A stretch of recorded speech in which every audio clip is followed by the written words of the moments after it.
स्वागत है आपका फाइनल ट्रेड में। नमस्कार, मैं हूं दीपांशु भंडारी। बस आखिरी 1.5 घंटा बचा है और फिर है आपके सामने वीकेंड। कुछ तो मूड वहां से अच्छा होगा क्योंकि बाजार आपका मूड अच्छा करने के बिल्कुल मूड में नहीं है। सुबह के ओपनिंग शो से हमने देखा था 17,400 के नीचे आया था निफ्टी और उसी के इर्द गिर्द आपको कारोबार होते हुए दिख रहा है। उसके ज़्यादा नीचे नहीं गया है बट उसके ज़्यादा ऊपर भी नहीं आया है। ग्लोबल मार्केट्स का भी कोई सहारा नहीं है। बीच में हल्की फुल्की रिकवरी होती रहती है बट ऊपरी स्तरों से वापस आपको दबाव दिखता है।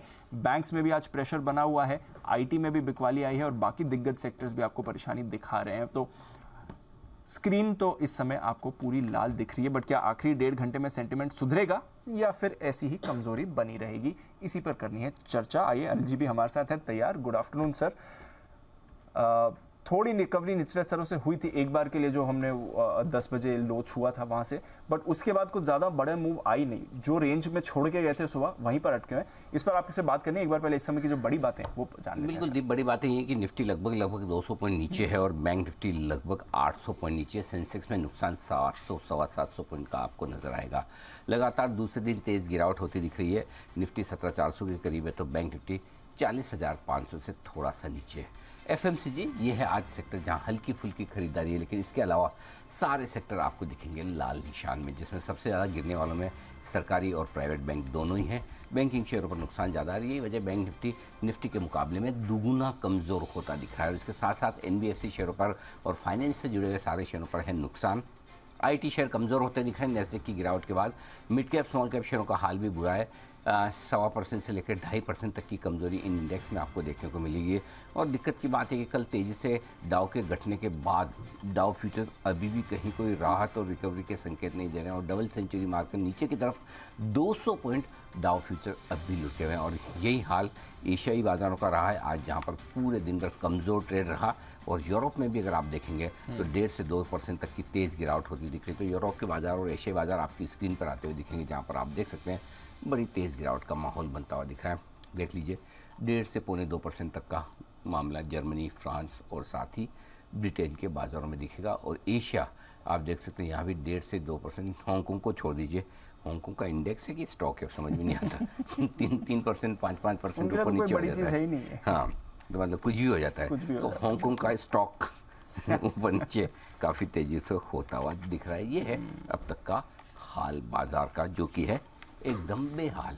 वही मैं पूछ रहा था, इतना बेहाल अनिल जी? मतलब एक बार फिर बीच में जब रिकवरी आई थी तो लगा कि चलिए, जो एक पैनिक सेल होता है जब भी कोई बड़ी चीज़ होती है, जो बाजार तैयार नहीं होता है, वो हो चुका है। बट अमेरिकी फ्यूचर्स को देखते हुए, आज के पूरे दिन को ट्रेड को देखते हुए, लगता नहीं कि बाजार में वो कॉन्फिडेंस है इस समय।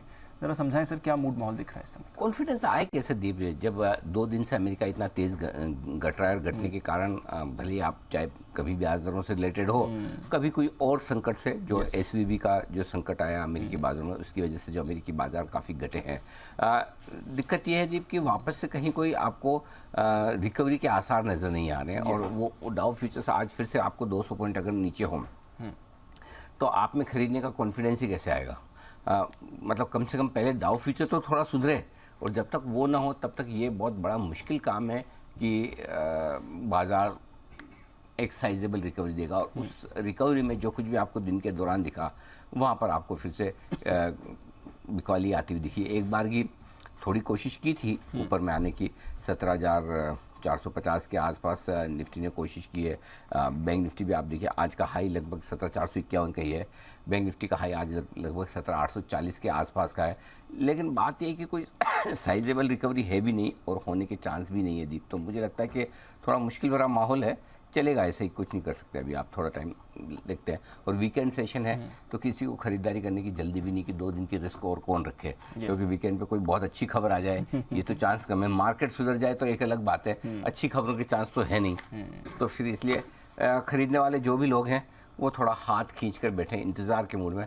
बाद में देखेंगे टाइप्स, अगले हफ्ते देखेंगे टाइप्स। ठीक है, तो आज का बस ये आखिरी 1.5 घंटा निकालना है बेसिकली। उसके बाद अगले हफ्ते आएंगे, तब देखेंगे आपको कैसे मूड माहौल बन रहा है। चलिए फिर इस आखिरी 1.5 घंटे की करते हैं शुरुआत। हमारे एक्सपर्ट्स भी जुड़ रहे हैं, उससे पहले हमारी टीम भी तैयार है। आज आशीष और अरमान दोनों हमारे साथ हैं बताने के लिए बाजार के इंपॉर्टेंट ट्रिगर्स और साथ ही खबरें भी। आशीष, गुड आफ्टरनून, बताएं क्या है इंपॉर्टेंट ट्रिगर्स आने वाले दिनों के लिए। Good afternoon Deepanshu. सबसे पहले देखिए, इंडस्ट्रियल प्रोडक्शन के आंकड़े जनवरी महीने के आज आते हुए नजर आएंगे। इसके अलावा हिंदुस्तान एरोनॉटिक्स HAL, यहाँ पर देखिए बोर्ड की बैठक है जहाँ पर दूसरे अंतरिम डिविडेंड पर विचार किया जाएगा। जीवन फाइनेंशियल सर्विसेज, यहाँ पर भी देखिए डिविडेंड को लेकर बोर्ड बैठक है, तो नजर रखेंगे। ग्लोबल मार्केट्स में जॉब्स डेटा आएगा फरवरी महीने का यूएस के मार्केट्स में, तो यहाँ पर फोकस रहेगा। अब बात करते हैं सोमवार यानी 13 मार्च की, तो फरवरी महीने के CPI के डेटा आएंगे। गेल की बोर्ड बैठक है, नाल्को की है, सन टीवी की है, जहां पर डिविडेंड पर विचार किया जाएगा। डेटा पैटर्न्स की भी एक बोर्ड बैठक है जहां पर QIP के इशू प्राइस पर विचार करेंगे, तो स्टॉक के ऊपर भी नजर रखें। इसके अलावा सुर्खियों में येस बैंक, क्योंकि यहाँ पर स्टेट बैंक ऑफ इंडिया का जो स्टेक का लॉक इन था वो खत्म होगा। VRL लॉजिस्टिक्स बायबैक ओपन होगा, 27 मार्च तक खुला रहेगा। 700 रुपये के भाव पर कंपनी जो है टेंडर रूट के माध्यम से कर रही है बायबैक। और देखिए, ग्लोबल सरफेसेस ये एक कंपनी है जिसका IPO शुरू होगा, 15 मार्च तक खुला रहेगा। प्राइस बैंड आपको एक बार बता देता हूँ, 133 से 140 रुपये लॉट है 100 शेयरों का, और इशू साइज है करीब 155 करोड़ का। OFS है राउंड फिगर 36 करोड़ के आसपास का। बात करें अब ट्यूसडे की, तो 14 मार्च में देखिए WPI के आंकड़े आएंगे। हुडको की बोर्ड बैठक है जहां पर अंतरिम डिविडेंड पर विचार किया जाएगा। अपोलो पाइप्स पूंजी जुटाने पर विचार करेंगे, और पोद्दार पिगमेंट्स भी डिविडेंड ऐलान कर सकता है। MCX ये स्टॉक अपने रडार पर रखेंगे क्योंकि नेचुरल गैस के मिनी फ्यूचर्स कॉन्ट्रैक्ट जो है वो लॉन्च होंगे, और लिस्टिंग होगी। IPO जो हाल ही में बंद हुआ है डिग्वी टॉर्क, यहाँ पर अगर आप देखें तो जो प्राइस बैंड आपको बता दूं एक बार, 560 से 590। सब्सक्रिप्शन ठीक ठाक मिला था करीब 5.4 टाइम्स का। एक्स डेट है, स्टॉक के प्राइस में एडजस्टमेंट आपको देखने को मिलेगा। मंडे रखी ट्यूसडे को मंगलवार को, हाँ दीवगी की, ओके मंगलवार को और मंडे को नई IPO खुल रही है। मंडे को नया खुल रहा है, ट्यूसडे को लिस्ट, ठीक है, परफेक्ट। और सर एडजस्टमेंट है स्टॉक के प्राइस एस्ट्रल लिमिटेड में आपको देखने को मिलेगा मंगलवार में, क्योंकि 3 पे 1 की जो बोनस है ये रहेगा। और साथ में एक सबसे इंपॉर्टेंट, ग्लोबली US में CPI के फरवरी महीने के डेटा आएंगे, तो ग्लोबल मार्केट्स पर भी एक्शन रहेगा। तो इन्फ्लेशन डेटा आएगा US का, नई IPO खुल रही है, लिस्टिंग होने वाली है, और भी बहुत सारे ट्रिगर्स हैं। आने वाले दिन बिजी रखेंगे आपको, ये तो गारंटी है। आज किन स्टॉक्स ने बिजी रखा है ये भी जान लेते हैं अरमान के साथ। अरमान, गुड आफ्टरनून, बताएं क्या है आज की खबरें। देखिए, सबसे पहले एक बड़ी अपडेट जो है आती हुई दिखी है वेदांता लिमिटेड पर। आप ध्यान रखेंगे क्योंकि जो उनकी प्रमोटर कंपनी है वेदांता रिसोर्सेज, वहां पर मूडीज ने है जो रेटिंग B3 से घटाकर Caa1 जो है वो कर दी है। थर्मेक्स पर ध्यान रखिएगा क्योंकि इन्होंने ऑस्ट्रेलिया के कंपनी के साथ करार किया है, और वो करार ग्रीन हाइड्रोजन प्रोजेक्ट के लिए करार किया गया है। केनार कंस्ट्रक्शन, यहाँ पे अगर आप देखेंगे 2 सर्कुलर आते हुए दिखे हैं, इनको लगभग 2 ऑर्डर मिले हैं, और उन दोनों ऑर्डर का अगर आप कुल साइज देखेंगे लगभग 1340 करोड़ के जो हैं हाईवे प्रोजेक्ट्स जो हैं वो इनको मिलते हुए दिखे हैं। अजंता फार्मा, यहाँ पर बायबैक की डिटेल्स आती हुई दिखी है। शेयर बायबैक को बोर्ड की मंजूरी मिली है, जिसमें अगर आप देखेंगे 1425 के भाव पर शेयर बायबैक किए जाएंगे, और ये टेंडर रूट के जरिए जो है किए जाएंगे, और लगभग 315 करोड़ का जो है कंपनी खर्च करेगी। अगर आप मौजूदा भाव देखेंगे लगभग 18 से 19% के प्रीमियम पर आता हुआ दिखा है। मार्क्सन फार्मा, यहाँ पर इनको देखेंगे US FDA से एक टैबलेट की जो है उसको उनकी अर्जी जो है वहाँ पर मंजूरी मिलती हुई दिखी है, और इस टैबलेट का उपयोग अगर आप देखेंगे एसिडिटी के इलाज में किया जाता है। और एक ब्लॉक डील है जिसमें गेल लगभग 30 लाख शेयरों के कई सौदे किएगा। ओके, तो ये है आपके लिए सारे के सारे खबरों वाले शेयर जिन पर आज रहा है भरपूर एक्शन। इसी एक्शन को बढ़ाते हैं आगे। एक्सपर्ट्स का दमदार पैनल हमारे साथ तैयार है। कुणाल जी, राकेश जी जुड़ चुके हैं, और साथ ही साथ सुमित बगड़िया जी और हिमांशु जी भी हमारे साथ तैयार है। धर्मेश कांत का भी है स्वागत, आप सबका बहुत बहुत स्वागत। शुरुआत करते हैं बिगुल के साथ। क्लोजिंग शो का पहला बिगुल हिमांशु जी के लिए। हिटमैन हिमांशु।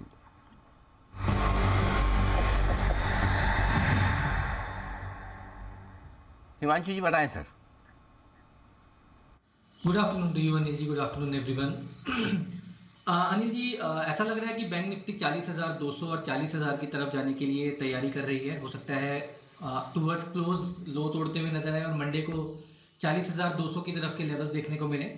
पिछले 40,500 की पुट ऑप्शन खरीदारी करके चलने की सलाह रहेगी। लगभग 300 रुपए के आसपास के करंट लेवल्स हैं, तो 280-300 की जोन में इसको खरीदना है। 230 रुपए का स्टॉप लॉस मेंटेन करना है। 440 और 500 रुपए के 2 टारगेट्स 40,500 की बैंक निफ्टी की पुट ऑप्शन में देखने को मिल सकते हैं। बैंक निफ्टी 40,500 की पुट ऑप्शन खरीद कर चाहिए, ये है आपके लिए राय हिमांशु जी की तरफ से। इस बीच हिंदुस्तान एरोनॉटिक्स, यहाँ पर रखें नज़र। डिविडेंड का ऐलान कर दिया है, 20 रुपये प्रति शेयर का डिविडेंड किया गया है। यील्ड तो आपकी कमी आ रही है, करीब 0.7% की यील्ड आ रही है। बट हाँ, डिविडेंड का ऐलान इन्होंने करा है 20 रुपये प्रति शेयर। ये दूसरा अंतरिम डिविडेंड, अब साल का अगर आप देखें तो फिर भी ठीक ठाक डिविडेंड यील्ड निकल कर आपके लिए आ जाएगी इसकी। दूसरे अंतरिम डिविडेंड में ये है 20 मार्च को इसकी रिकॉर्ड डेट होगी, तो ध्यान रखिएगा अगर आप डिविडेंड के लिए चाहते हैं फ़ायदा लेना तो 20 मार्च या उससे पहले आपके डीमैट में ये शेयर होना चाहिए। हिंदुस्तान एरोनॉटिक्स वैसे तो स्टॉक बढ़िया मोमेंटम में रहा है, सुमित जी के साथ भी लगातार चर्चा होती रहती है इस पर। आज धर्मेश जी भी हैं हमारे साथ और एक बार धर्मेश जी से भी पूछा जाए। धर्मेश जी, हिंदुस्तान एरोनॉटिक्स ट्रैक करते हैं सर? रिसेंटली ये बैंगलोर एरो शो में कई सारे इन्होंने MOU साइन करे, ऑर्डर बुक तो है ही इनकी, वो तेजस एयरक्राफ्ट की बड़ी ऑर्डर बुक बड़ी हुई है इनके पास, कोई राय इस शेयर पर? जी, खरीदारी की राय रहेगी, बिकॉज अगर आप देखें तो डिफेंस में सबसे ज़्यादा आत्मनिर्भर भारत का जो इम्प्लीमेंटेशन होना चाहिए वो हुआ है। काफ़ी ज़्यादा ऑर्डर्स मिले हैं सारी कंपनियों, चाहे हिंदुस्तान एरोनॉटिक्स हो, भारत इलेक्ट्रॉनिक्स हो या फिर डेटा पैटर्न्स हो, ये सबको काफ़ी फ़ायदा हो रहा है। सरकार की तरफ से जो इनका सकारात्मक रवैया है कि आप यहाँ पे प्रोड्यूस करें, और टेक्नोलॉजी का जो इनके वो बाहर की कंपनियों से टाई अप करके जो टेक्नोलॉजी अपग्रेडेशन हुआ वो भी इनके फ़ायदे में है। और अगर आप वैल्यूएशन की बात करें तो अभी भी काफ़ी सस्ता है। अगर आप देखो 30-32 के ROE ये कंपनी बनाती है, रिटर्न ऑन इक्विटी, और 10-12 के PE मल्टीपल पर ट्रेड हो रहा है। आने वाले समय में जिस तरीके से ऑर्डर बुक है और जो ग्रोथ है, बिकॉज अब जो इनका वो आ गया, इन्फ्लेक्शन पॉइंट आ गया, यहाँ से आप इनको देखेंगे कि टॉप लाइन और बॉटम लाइन दोनों में ग्रोथ काफ़ी स्पीड में होगी, जो कि काफ़ी समय से पिछले 7-8 साल में अटका हुआ था। वहाँ से ये अब स्पीड में बढ़ेंगे, जिस तरीके से भारत इलेक्ट्रॉनिक्स में हुआ, मतलब 16-17 के बाद जो उसमें स्पीड आई है, सेम स्पीड हिंदुस्तान इलेक्ट्रॉनिक्स में भी रहेगी। मुझे लगता है बाई करके ही चलना चाहिए। और ऐसे माहौल में जहाँ काफ़ी सारी अनसर्टेनिटी है बहुत सारे सेक्टर्स को लेके, तो डिफेंस एंड इंफ्रा ये तो एक काफ़ी सेफर बेट लग रहा है, जिनका main revenue government of India से ड्राइव होता है। और वो जो पहले प्रॉब्लम होता था कि पेमेंट नहीं आता है, डिले होते हैं, जिनके कारण इनके बुक्स में डेट आ जाते हैं, वर्किंग कैपिटल साइकिल का प्रॉब्लम होता है, ये सब अब नहीं रहा। ये पुरानी बात थी। नए माहौल में नए जो बिजनेस जिस तरीके से ये कर रहे हैं वो at par with other corporates हैं, सो बाई करके चलना चाहिए। तो चलिए, धर्मेश जी का तो पॉजिटिव रुझान है हिंदुस्तान एरोनॉटिक्स पर और defence space as a whole पर भी रखिए यहाँ पर नज़र। एक्शन अच्छा रहा है और आज भी ठीक ठाक ही होल्ड आउट कर रहा है, कोई ऐसी परेशानी इसमें बनी नहीं हुई है। बट आज जिस तरह की गिरावट हम देख रहे हैं इक्विटी मार्केट्स में, वैसी ही तेज़ गिरावट हमने देखी है क्रिप्टो बाजार में भी। अनिल जी, आज सुबह हम बात कर ही रहे थे क्रिप्टोज़ की, 1.5 साल पहले जो आपकी चेतावनी भी थी कैसे दूर रहना है, इसको लेकर और भी कुछ इंटरेस्टिंग डेवलपमेंट हुए हैं यूएस में। बिल्कुल, और अमेरिका में कुछ क्रिप्टो बाजार के बड़े फेवरेट एक कंपनी में उसके धराशायी होने की खबरें हैं, और उसके चलते कल आपने क्रिप्टो मार्केट में बहुत तेज़ गिरावट देखी है। तो आइए ज़रा समझ लें क्या कुछ हुआ है और उसकी वजह से क्रिप्टो पर क्या असर पड़ा है। आशीष हमारे साथ तैयार है पूरी डिटेल्स लेकर। आशीष, बताइए क्या हुआ अमेरिका में। सर, सबसे पहले बता दूं कि क्रिप्टो में भारी गिरावट यहाँ पर आपको देखने को मिल रही है। आंकड़े आपको पहले पूरे महीने के बताता हूँ। बिटकॉइन 19% गिर चुका है एक महीने के अंदर। एक महीने में? हाँ, और इस साल की शुरुआत से अब तक लोएस्ट पॉइंट पर है। एथेरियम 16% है, शिबा बहुत कॉमन है 98%। याद है ना, घट गया। हाँ, बचा क्या है? 98 घटा है। 98%। वापस पढ़ो ढंग से। सर बिल्कुल सही पढ़ रहा हूँ, 98% घटा है एक महीने में? हाँ, एक महीने के अंदर। और इलॉन मस्क साहब का जो फेवरेट है डोज कॉइन, इसमें करीब 25% की गिरावट एक महीने के अंदर आ गई है। और सोलाना करके भी है, इसमें भी 27% की गिरावट आपको देखने को मिली। एक एक करके अगर आप देखें तो सर काफी चीजें यहाँ पर कोलैप्स हो रही हैं। अब दिक्कत ये है कि एक सिल्वर गेट करके कंपनी है जो कि क्रिप्टो एक्सचेंजेस को पेमेंट्स प्रोवाइड करती थी, जो एक्सचेंज करते हैं US डॉलर और यूरो में, इसके जो एक्सचेंज सर्विसेज हैं वो प्रोवाइड किया करती थी। यहाँ पर अगर आप देखें तो ये कंपनी ने अब घोषित कर दिया है कि वो अपनी दुकान बंद कर रहे हैं। लगातार नुकसान के चलते आप देखिए इसको चौथी तिमाही में लगभग $1 बिलियन का बड़ा घाटा हो गया, जिसके चलते सस्टेनेबल नहीं था इनके लिए। और लगातार क्योंकि लोगों की जो रुचि है अब वो भी क्रिप्टोज में घटती जा रही है। अब देखिए जो कस्टमर डिपॉजिट है इसमें 68% की गिरावट आपको देखने को मिली है। बिटकॉइंस की जो वॉल्यूम है वो अगर आप फेब से ही कंपेयर करके देखें तो यहाँ पर काफ़ी बड़ी गिरावट यहाँ पर देखने को मिली है। पिछले महीने जहाँ पर $36 बिलियन थी, अब केवल $25 बिलियन यहाँ पर हो चुकी हैं।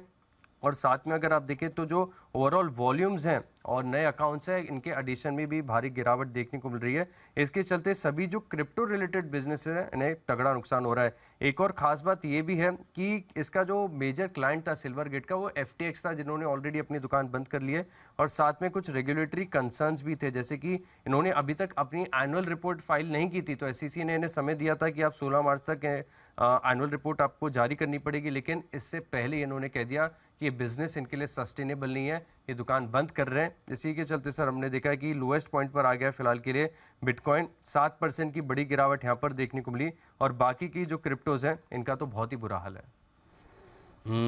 जबरदस्त गिरावट पूरे क्रिप्टो मार्केट में देखने को मिल रही है। सिल्वर गेट इसका कांड ही कहेंगे क्या? कांड ही हो गया। अमेरिका में तो सारे कांड गेट से ही होते हैं। वाटर गेट और कौन कौन से गेट है ना। पहले वाटर गेट था, वाटर गेट था सबसे पहले, तो वाटर उसके बाद और भी कोई एक गेट का नाम आया तो था ट्रम्प साहब के ज़माने में, ओबामा साहब उनके ज़माने में कोई ऐसे नाम आते हैं पिछला था। जो भी लगा दो उसके पीछे गेट लगा दो, जो भी कांड लगे वहाँ पे। तो ये है सिल्वर गेट कांड पर विशेष टिप्पणी देने के लिए तैयार हैं कुणाल जी। कुणाल जी बताएं सर, 19% बिटकॉइन गिर गया एक महीने में, और साथ ही साथ हमारे आशीष जी बता रहे हैं कोई शिबू कॉइन वो 98%। आपने 2% और क्यों नहीं गिराया, मैं वो जानना चाहता हूँ। उसकी कोई खास वजह? नहीं सर, कोई वजह नहीं है। जी कुणाल जी, विशेष टिप्पणी आपकी। अनिल जी बिल्कुल सही कह रहे हैं। अनिल जी बिटकॉइन में तो बड़ी गिरावट आई है, लेकिन ये जो अभी आपने सिल्वर गेट कहा अनिल जी, इससे मुझे याद आ गया सिल्वर लाइन एक जमाने में वो भी इसी तरह गिरा था। और गेट का अनिल जी बिल्कुल आपने सही कहा कि वहां पर जितने भी यूएस में वाटर गेट के बाद जो भी ऐसा कुछ होता है उसके आगे गेट लगा दिया जाता है अनिल जी। तो कोई भी क्राइसिस हो, कोई भी इस तरह का स्कैंडल आता है तो उसमें आगे गेट लगा देते हैं। ये गेट लगा। अच्छा, सिल्वर गेट से सिल्वर लाइन याद आया है। क्या है सिल्वर लाइन से? सिल्वर लाइन से और कौन कौन से स्टॉक याद आते हैं किसी को? आप में से किसी को याद आते तो बताओ। सिल्वर लाइन करके एक आईटी कंपनी हुआ करती है। एक मिनट रुको, अरे कुणाल जी आप ही बोलोगे, बाकी लोग क्या ऐसे ही मतलब, अरे गजब है, इन सबको मौका दो। डेमोक्रेसी में हम बोलने की आज़ादी सबको होनी चाहिए। हाँ, तो सिल्वर लाइन करके एक स्टॉक हुआ करता था एक ज़माने में, मतलब ब्लूएस्ट ऑफ ब्लू चिप मानते थे सबका, मतलब favourite, most favourite FNO stock kind of, ये सब। अरे पूछो मत। उसके साथ उसका नाम आते ही 5-10 स्टॉक लोगों को खटाखट याद आ जाएंगे। IT कंपनी हो रही जी। कौन बताना चाहता है, किसने हाथ खड़ा किया था? बंसल जी। जी बंसल जी।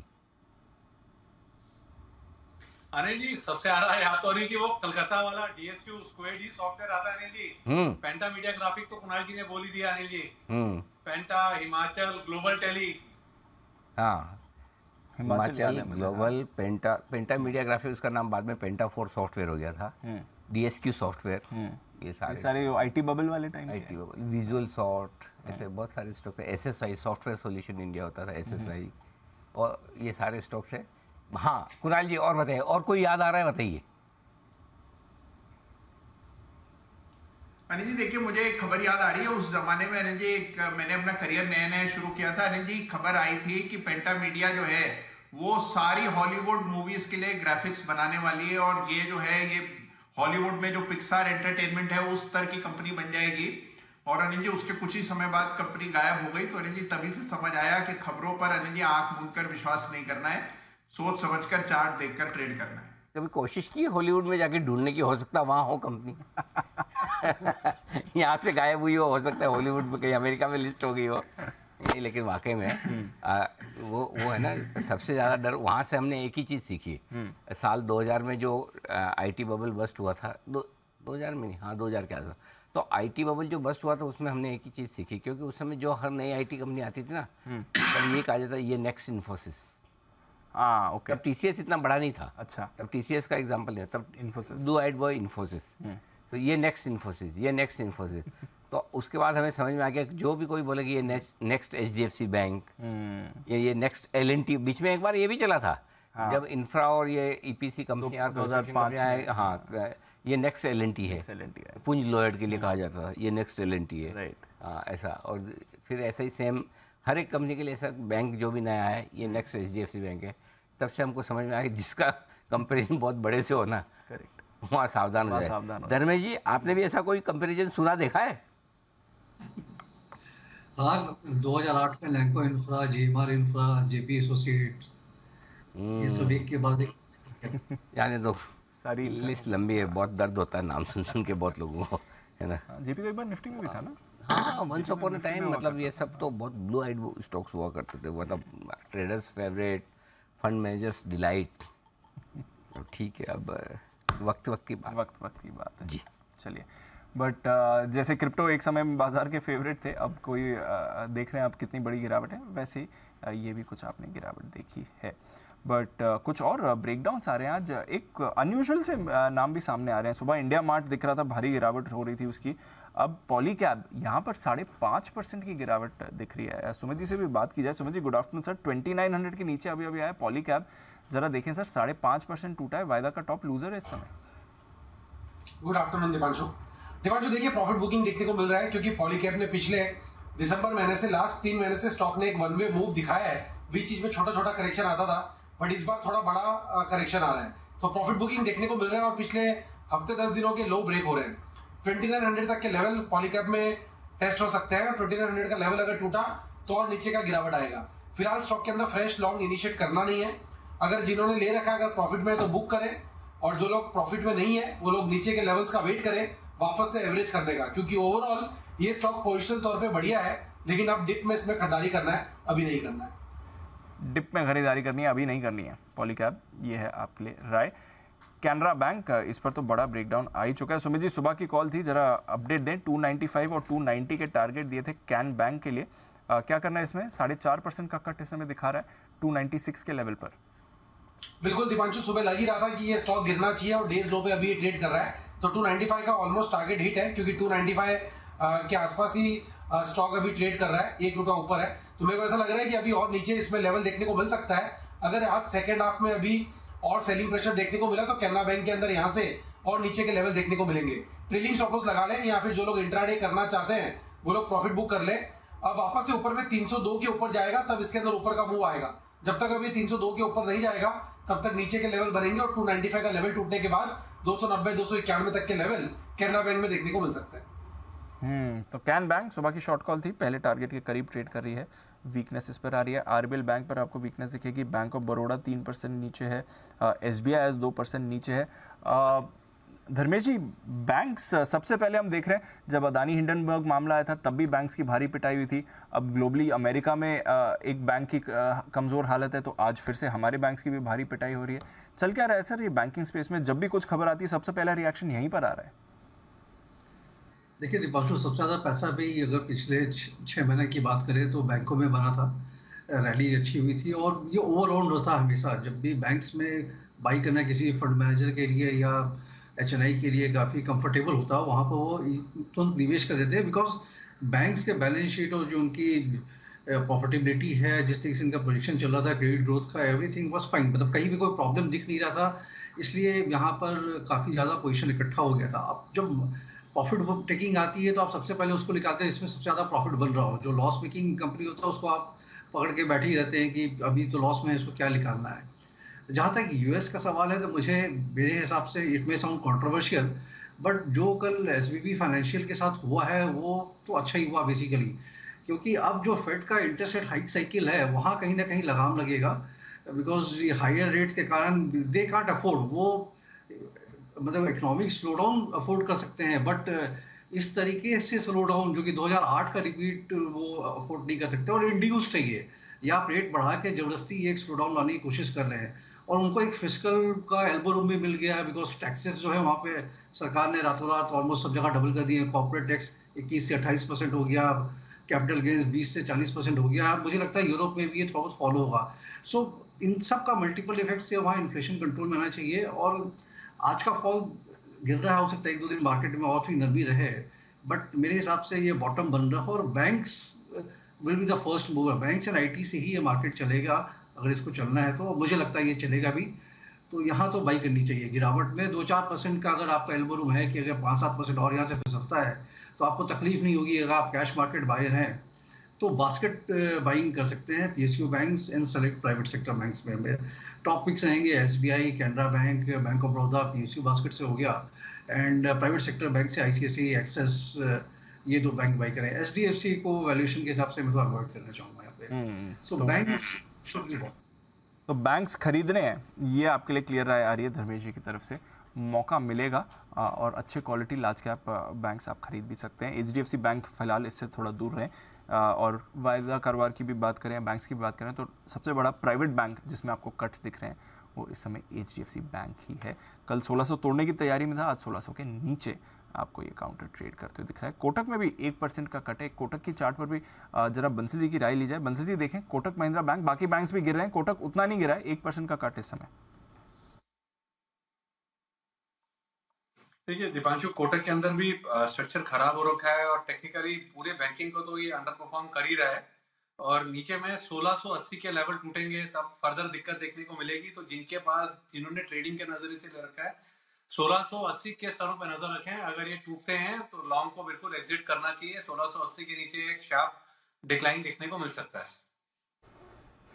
तो ये है आपके लिए कोटक जिस पर रखनी नज़र। But Kotak, ICICI, HDFC bank, IndusInd, ये सारे फिसले हैं। और मिड कैप्स में देखें RBL bank, IDFC first bank, बंधन, इन सब की गिरावट आपको हावी होती हुई दिख रही है। तो बैंक्स आज के ट्रेड में तो बुरी हालत है। 850 पॉइंट का कट बैंक निफ्टी में भी दिख रहा है।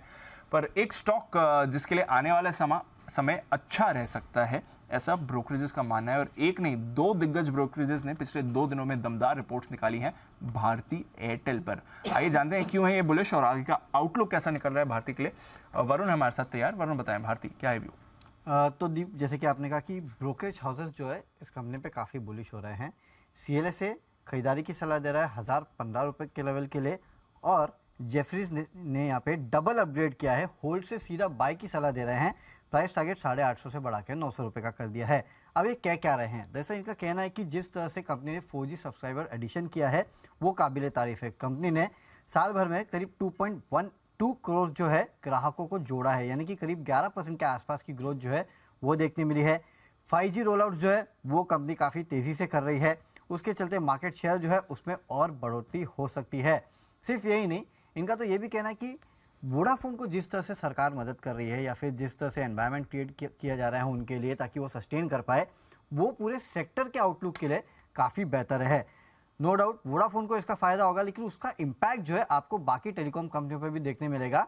और इसके लिए भी कहीं ना कहीं आपको भारती एयरटेल पर नज़र रखना है। जहाँ तक टैरिफ हाइक की बात है, इनका कहना है कि FY23 से FY25 तक एक बार 15% के आसपास का हाइक जो है वो ये टेलीकॉम कंपनियां लेगी। और वो शायद एक बार जो है वो FY23 के एंड में ही आपको देखने मिल सकता है। ये कंसोलिडेटेड रेट हाइक ये कह रहे हैं, जिसका आरपूस पे करीब 13 से 15% के आसपास का असर पड़ सकता है। इस साल के अंत तक अगर रेट हाइक लिया तो इसका फ़ायदा जाहिर सी बात है आपको 1-2 साल में मिलेगा। और जैसे कि मैं कह रहा हूँ कि कंसोलिडेटेड रेट हाइक की बात कर रहे हैं, जो छोटे पैकेज है यानी कि एंट्री लेवल पैकेज जो रहते हैं उसमें करीब 55 से 60% के आसपास का रेट हाइक जो है वो ये कंपनियाँ कर सकती है, ये कहना है ब्रोकरेज हाउसेस का। और इसके लिए कहीं ना कहीं ये कंपनियों पे बुलिश हो रहे हैं, खासकर भारतीय एयरटेल पे। फाइनेंशियल में लगातार सुधार देखने मिल रहा है और जो 5G है आने वाले दिनों में उसका भी बड़ा इंपैक्ट देखने मिलेगा। और इसके लिए आप देख रहे हैं कि CLSA तो वैसे भी खरीदारी की सलाह दे रहा था, लेकिन जेफरीज ने काउंटर को होल्ड से बाय। तो डबल अपग्रेड जेफरीज का आया है और CLSA का 1000+ का टारगेट है। हाँ, और जेफरीज के अपग्रेड की थोड़ी वैल्यू रहती है और CLSA का टारगेट 4 डिजिट में है। तो अच्छा एक्शन भारतीय एयरटेल पर और लगातार अपग्रेड्स आ भी रहे हैं। एक बार जरा राय ली जाए धर्मेश जी से। धर्मेश जी जरा भारतीय एयरटेल राय दीजिए, आपकी क्या करना चाहिए? अनिल जी, ट्रेडिंग के हिसाब से तो बाई कर सकते हैं। 10-15% का स्टॉक प्राइस में अपसाइड यहाँ से 770-80 के आसपास ये ट्रेड कर रहा है, तो अराउंड 900 के आसपास का भाव तो जरूर बनता है। वैल्यूएशन के हिसाब से मुझे भारतीय एयरटेल महंगा लगता है अगर आप कंपेयर करें इसको रिलायंस के साथ। तो अगर मुझे ये टेलीकॉम प्ले खेलना ही है तो मुझे लगता है Reliance Industries is a better bet, जो हालांकि उसमें अदर सेगमेंट्स भी है बट सारे सेगमेंट्स उसके फेवर में भी काम कर रहे हैं। आरपूस तो इंक्रीज हुए हैं सबके और ये आने वाले दिनों में आरपू बढ़ता हुआ नजर आएगा।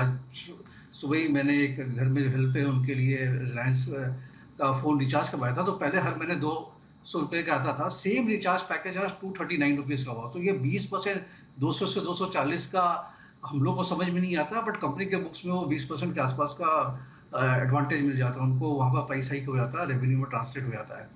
तो मुझे लगता है जिस तरीके से 5G का रोल आउट होना है वहाँ पर डेटा कंजम्पशन बढ़ेगा और द वे आर्टिफिशियल इंटेलिजेंस सब चल रही है और ऑनलाइन प्लेटफॉर्म में जितना डेटा यूसेज कंज्यूम कर रहे हैं, तो ये बाई तो सब है, बट बेटर बेट के हिसाब से आई थिंक ज़्यादा बड़ा डेल्टा के लिए Reliance Industries a safer bet. Okay तो रिलायंस बेटर प्रोस्पेक्ट है, रिलायंस जियो के बेटर प्रोस्पेक्ट्स दिख रहे हैं धर्मेश जी को, बट अदरवाइज भारतीय एयरटेल पर दो ब्रोकरेजेस के आए ट्रेडिंग के हिसाब से पोजिशनली अगर आप देखें तो फिर भी भारतीय एयरटेल ठीक ठाक दिख रहा है। तो आइए एक राय ले लें चार्ट्स पर। हिमांशु जी, भारतीय एयरटेल सर चार्ट्स पर क्या राय है इसकी? दीपांशु दीपांशु मेरा ऐसा मानना है कि स्टॉक ने 750 रुपए के आसपास एक अच्छा इंटरमीडिएट टर्म सपोर्ट टेस्ट किया है और वहां से एक अच्छा रिबाउंड स्टॉक में देखने को मिला है। बाजार की वीकनेस के बावजूद पिछले 2 दिनों में स्टॉक ने होल्ड किया है अपने आप को। मेरा मानना है कि स्टॉक जब तक 750 रुपए के ऊपर बना हुआ है यहाँ पर गिरावट पर खरीदारी करके चला जा सकता है और अपसाइड में 780-790 रुपए का एक शॉर्ट टर्म का रेजिस्टेंस है। स्टॉक उसके ऊपर जब निकलना शुरू होगा तो मोमेंटम फर्दर स्ट्रांग होता नजर आ सकता है और 825-835 रुपए के नेक्स्ट अपसाइड टारगेट्स खुलते हुए नजर आ सकते हैं। 835 तो पोजिशनली तो ठीक लग रहा है सर, ट्रेड के हिसाब से ठीक लग रहा है। ट्रेड के हिसाब से ठीक है, फंडामेंटली तो खैर व्यू फंडामेंटली तो मजबूत है ही है, तो इतना कमज़ोर है नहीं जो अदरवाइज हो सकता था। तो ये आपके लिए राय इस वक्त आती हुई भारतीय एयरटेल पर, टेक्निकली भी फंडामेंटली। आइए स्वागत किया जाए सिटी साहब का, सदाबहार सिटी साहब की short term pics.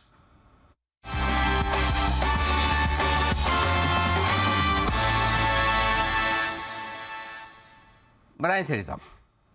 Good afternoon Anil ji, good afternoon Deepanshu. Anil जी, 2 स्टॉक्स है जिनमें खरीदारी करनी है, एक कैश मार्केट का स्टॉक है और एक एफएनओ का स्टॉक है।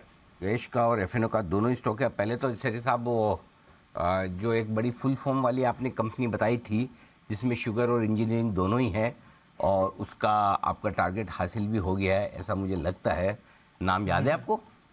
बिल्कुल Anil ji, ISDEC, Isaac heavy engineering, जो Indian sugar and general engineering corporation नाम बताया था मैंने, और सरस्वती शुगर मिल्स इसकी एक सब्सिडियरी भी है। और परसों ही रिकमेंड किया था अनिल जी, बुधवार को 480 के लेवल पे रिकमेंड किया था, 510 का टारगेट था, अभी 515 के लेवल पे है। आज इस खराब बाजार में 5% ऊपर है वो स्टॉक। चलिए बढ़िया, आपने कम से कम ये तो माना कि बाजार खराब है। बधाई पहले आपको टारगेट हासिल करने के लिए, स्पेशली इस तरह के मार्केट में टारगेट आना बड़ी बात है। अच्छे मार्केट में तो टारगेट सारे आ जाते हैं, सारे भी नहीं आते तब भी खैर, लेकिन खराब मार्केट में इस तरह के टारगेट लाना अपने आप में बड़ी चीज़ है। बधाई सेठी साहब, आज पहले कैश वाला बताएंगे स्टॉक? हाँ बिल्कुल अनिल जी, कैश वाला स्टॉक बताऊंगा। और कैश मार्केट में वैसे जिस तरह से निफ्टी में गिरावट है वो लेड बाई जो निफ्टी के हेवीवेट्स है, जैसे रिलायंस है या आपके स्टेट बैंक है, ICICI बैंक है, इन सब की वजह से ये गिरावट है। बट कैश मार्केट में उतनी गिरावट नहीं है, हालांकि वो भी जब निफ्टी 200 पॉइंट नीचे होगा तो वहां पे भी गिरावट तो रहेगी, बट फिर भी ठीक है, स्टेबल है। अनिल जी, जो कैश मार्केट का आज का स्टॉक है, एक शुगर स्टॉक है वापस, आंध्रा शुगर में खरीदारी करने की सलाह, जो अभी 121 रुपए के आसपास स्टॉक ट्रेड करता है। एक जबरदस्त कंपनी है, शुगर का एक अच्छा खासा कारोबार है और हम देख रहे हैं शुगर स्टॉक्स अच्छा कर रहे हैं, पूरा सेक्टर ही अच्छा कर रहा है। जिस तरह से एक तो इंटरनेशनली रॉ शुगर के प्राइसेस हाईज पे है, फिर भारत में भी इस बार प्रोडक्शन कम होने के चांसेस है, खास करके महाराष्ट्र में, तो उसका असर देखा जा रहा है। तो भारत डोमेस्टिक प्राइसेस भी फर्म है, तो ये शुगर का तो एक प्ले है ही है। और एथेनॉल भी जो सरकार का एक लक्ष्य है 10% से 20% ले जाने का 2025 तक, तो जो एथेनॉल की डिमांड है उसका भी फायदा होना है। बाकी इस कंपनी में केमिकल्स का भी एक अच्छा खासा बिजनेस है, कॉस्टिक सोडा और सोडा ऐश के कारोबार में है, 36% रेवेन्यूज वहां से आते हैं और ये दोनों में भी बहुत अच्छी तेजी, कॉस्टिक सोडा और सोडा ऐश के प्राइसेस भी बढ़े हुए हैं। सोडा ऐश का जहां तक सवाल है अनिल जी, टर्की में जो अर्थक्वेक आया उसका एक इंटरनेशनल प्राइसेस पे असर पड़ा है, because Turkey is the second largest producer of soda ash in the world, तो वहां से सप्लाई डिसरप्ट हुई है, तो उसका एक फायदा देखा जा रहा है। बाकी फार्मा का भी कारोबार है, इनको एस्पिरिन बनाते हैं और फंडामेंटल्स बहुत ही अच्छे हैं। और ये एक अपनी ग्रुप की लिस्टेड कंपनी है जोसिल, उसमें भी 55% हिस्सेदारी ओन करती है ये कंपनी। बाकी रिटर्न ऑन इक्विटी है around 16%, debt 0.04, almost zero debt company है, वैल्यूएशन के लिहाज से सस्ता है, 7-8 के मल्टीपल पे स्टॉक ट्रेड करता है, जबकि बाकी sugar companies would be trading close to 15-16। और अच्छी डिविडेंड यील्ड है, 3.29% की आज के प्राइस पे डिविडेंड यील्ड है। मुझे लगता है इस स्टॉक को इन लेवल्स पे 121-22 के आसपास जहां ट्रेड कर रहा है वहां पे खरीदना चाहिए। 135 का शॉर्ट टर्म टारगेट है, 117 का स्टॉप लॉस रखना। 117 का स्टॉप लॉस, 135 का टारगेट, खरीदारी करें आंध्रा शुगर में। ये राय आपके लिए सेठी साहब की तरफ से आती हुई। सेठी साहब बताएं सर, दूसरा स्टॉक आपकी तरफ से आज के लिए। अनिल जी, जो दूसरा स्टॉक है एक F&O का स्टॉक है, खरीदारी करनी है टाटा मोटर्स के मार्च फ्यूचर्स में, जो अभी 435 के आसपास ट्रेड कर रहा है। कई सारी पॉजिटिव खबरें हैं, बट चूंकि आज बाजार में एक भारी गिरावट है तो उस खबरों का असर देखा नहीं जा रहा। बट मुझे लगता है जब ये बाजार ठीक रहेंगे सेंटिमेंट, तो स्टॉक में एक जबरदस्त उछाल आना चाहिए, बिकॉज खबरें बहुत पॉजिटिव है। पहली तो आज जो सुबह खबर आई, टाटा टेक्नोलॉजी का जो इनकी सब्सिडरी है उसका एक IPO आ रहा है, DRHP फाइल किया है कंपनी ने, और उसमें ये कंपनी अपने 8 करोड़ शेयर्स बेचेगी, अपनी हिस्सेदारी को मोनेटाइज करेगी, तो वो एक बड़ा पॉजिटिव है। इसके अलावा हमने कल महाराष्ट्र का बजट देखा, जहां पे महाराष्ट्र गवर्नमेंट 5000 नए बसेस की बातें कर रही है, इलेक्ट्रिक बसेस की, तो उसमें एक अच्छा खासा पोर्शन टाटा मोटर्स को बिल्कुल जाना चाहिए, तो वो भी एक पॉजिटिव है। और उसके कारण हमने जो बाकी छोटी साइज की बसेस बनाने वाली कंपनियां जैसे ओलेक्ट्रा, ग्रीनटेक है या आपके JBM ऑटो है, उनमें धुआंधार तेजी देखी है कल और आज में। और तीसरे, अभी थोड़े दिन पहले उबर के साथ इन्होंने 25,000 गाड़ियों के लिए करार किया, तो वो भी एक डेफिनेटली बड़ी पॉजिटिव न्यूज थी। फिर आपके चाइना की रीओपनिंग का असर रहता ही है टाटा मोटर्स में, तो ऑल इन ऑल खबरें बहुत पॉजिटिव है। स्टॉक अपने हाइट से भी अच्छा खासा करेक्ट हुआ और आज के बाजार में स्टेबल है, बढ़ा हुआ ज्यादा नहीं है, बट इस बाजार में भी आधा % या 1% के करीब ऊपर है। मुझे लगता है इस स्टॉक में यहाँ पे बिल्कुल खरीदारी करने का मौका है। 445 का शॉर्ट टर्म टारगेट है, 430 का स्टॉप लॉस रखना है। 430 का स्टॉप लॉस, 445 के टारगेट के लिए करें खरीदारी। टाटा मोटर्स में ये राय आपके लिए सेठी साहब की तरफ से आती हुई खबरें भी आज बेहतरीन। टाटा टेक्नोलॉजी के IPO के लिए DRHP फाइल किया, जो कि सब्सिडरी है टाटा मोटर्स की। तो इन खबरों के दम पर आज अकेले ही स्टॉक है जो मजबूती के साथ खड़ा हुआ है, बाकी तो मजबूती कहीं है ही नहीं, इसमें कोई डाउट ही नहीं। बिल्कुल। बट आइए बाजार पर क्या नजरिया बनाना है, डेटा इस समय क्या कह रहा है, लेते हैं अनिल जी की 2:30 बजे की मार्केट स्ट्रैटेजी।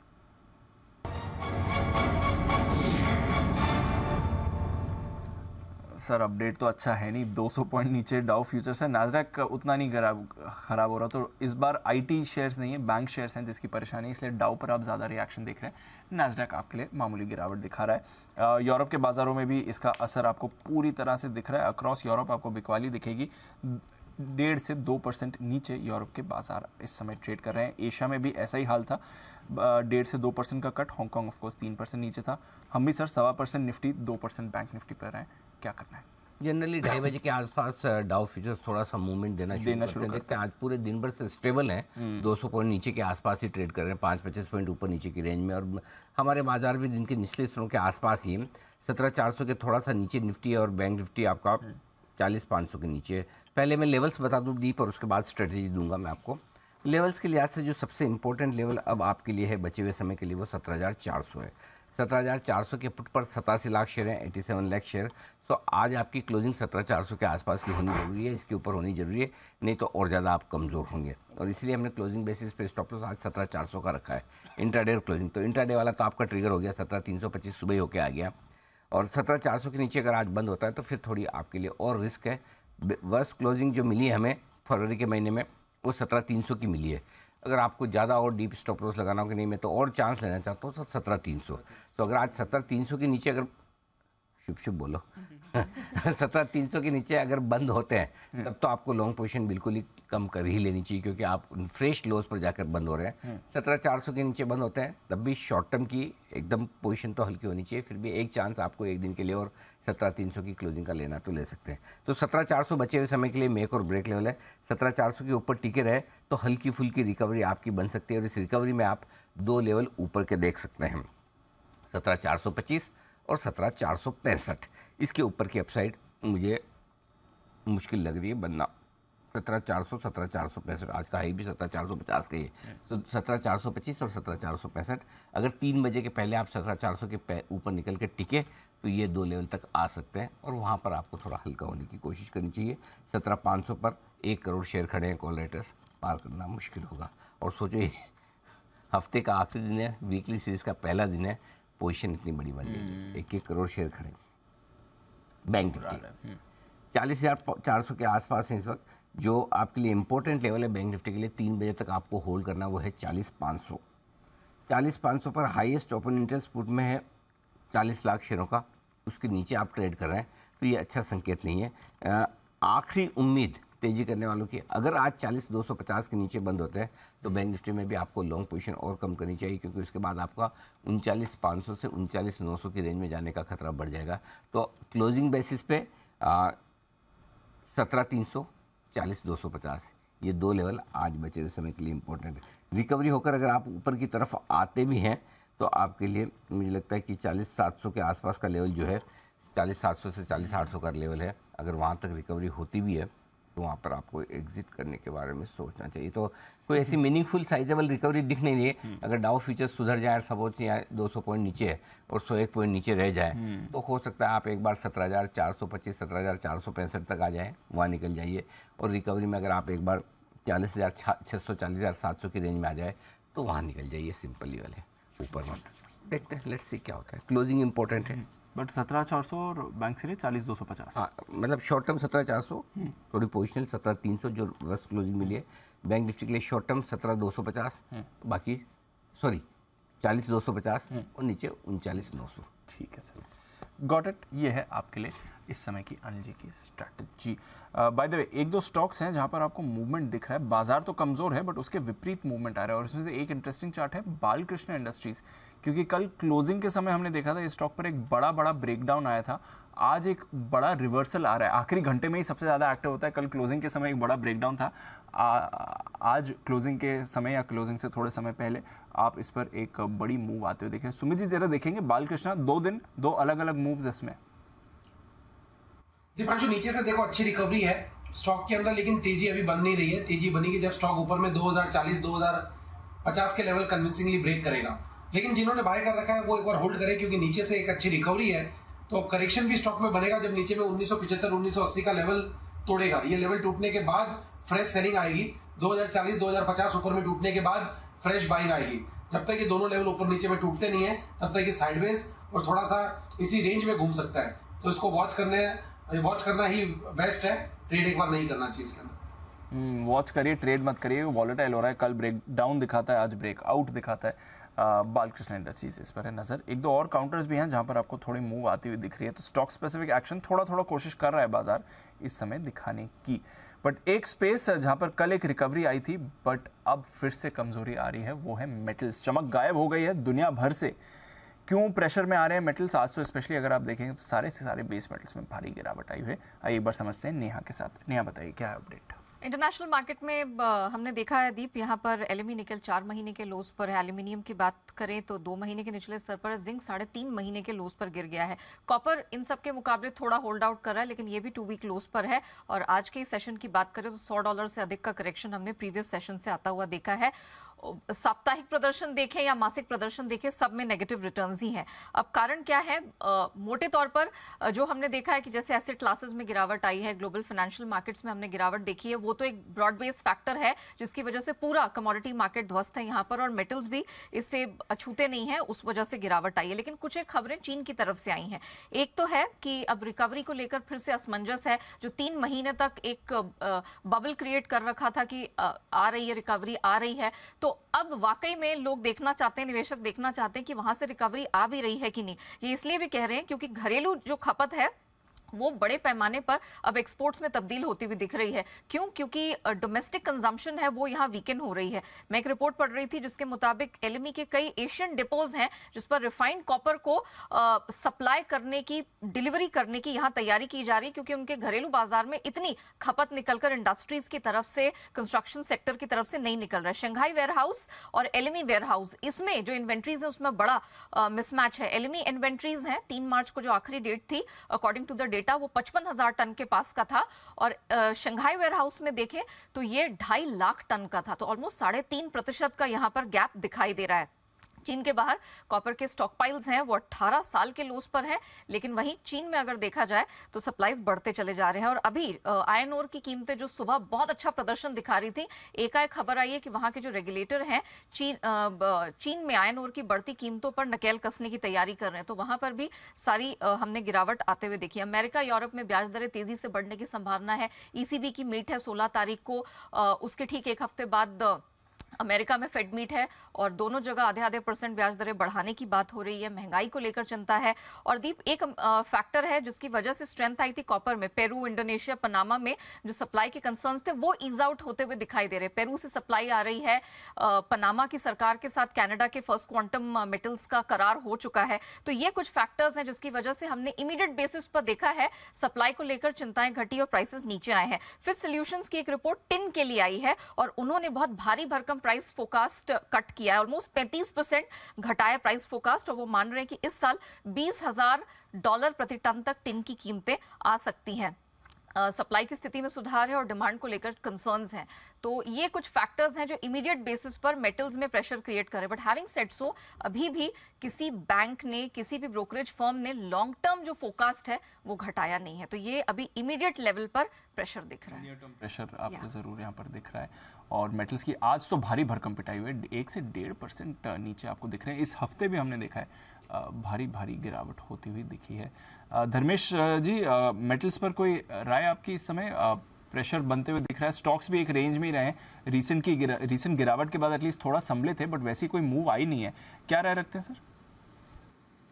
जी दीपांशु, देखिए मेटल्स का जो है अंतर्राष्ट्रीय बाजार और डोमेस्टिक को अलग अलग करके देखना पड़ेगा।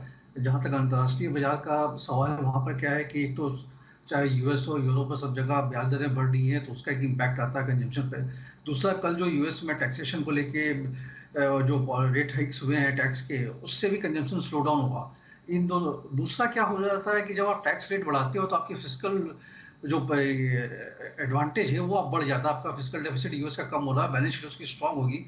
इन दोनों का डायरेक्ट इम्पैक्ट होता है कि डॉलर इंडेक्स स्ट्रांग होगा। तो यूएस डॉलर स्ट्रांग होने का उसका एक डायरेक्ट इन्वर्स इम्पैक्ट आता है मेटल्स पे कि वो फिर प्राइस एडजस्टमेंट पैरिटी भी आते हैं। तो ये 2-3 फैक्टर जो है कि अंतर्राष्ट्रीय बाजार में मेटल्स को थोड़ा सबड्यूट रख रहे हैं, और डिमांड तो इंटरनेशनल मार्केट में कम है ही, वो दिख ही रहा है, चाहे चाइना का डेटा हो, यूरोप का हो, यूएस का हो। प्लस हमारे यहाँ से अगर डोमेस्टिक एंड से देखें तो जितनी 2 व्हीलर्स, केमिकल, इन सब के जो एक्सपोर्ट रिलेटेड डेटा है, सब में अंतर्राष्ट्रीय बाजार में वीकनेस देखने को मिला, तो वहाँ स्लो डाउन तो डेफिनेटली है। सो इस सारे कॉन्टेक्स्ट के अंदर अगर डोमेस्टिक फोकस मेटल कंपनी देखें तो वहाँ मुझे लगता है कि काफ़ी अच्छा एक एडवांटेज पोजीशन मिल रहा है इस गिरावट में खरीदारी करने के लिए। जैसे स्टील में सेल हो गया, स्टील अथॉरिटी ऑफ इंडिया है, जिंदल स्टील एंड पावर है, एनएमडीसी है, जो आयरन ओर के प्राइस हाइक्स भी हुए हैं और उसमें भी काफ़ी निचले दरों पर भी मिल रहा है। तो एक थोड़ा सेग्रीगेशन करें, इंटरनेशनल एक्सपोजर वाले मेटल कंपनी को अवॉइड करें, जैसे वेदांता हो गया, हिंडाल्को हो गया, टाटा स्टील हो गया। बट अगर डोमेस्टिक एक्सपोजर वाली जो मेटल कंपनीज हैं, सेल है, जिंदल स्टील एंड पावर है, एनएमडीसी है, वहाँ तो बाई करके चलनी चाहिए, बिकॉज डोमेस्टिक इकोनॉमी में कोई खास प्रॉब्लम है नहीं। और मुझे लगता है डोमेस्टिक इन्फ्लेशन तो कंट्रोल्ड है यहाँ, और इस गिरावट के बाद इन्फ्लेशन और कंट्रोल ही होना है, तो वो फैक्टर भी रूल्ड आउट होता है इंडिया के लिए। सो डोमेस्टिक एक्सपोजर वाली metal companies is a by. Exposure वाली मेटल कंपनीज पर भरोसा है। कंपनीज जहाँ पर एक्सपोर्ट ज़्यादा है, इंटरनेशनल मार्केट्स में थोड़ी डिपेंडेंस ज़्यादा है, वहाँ पर परेशानी आ सकती है।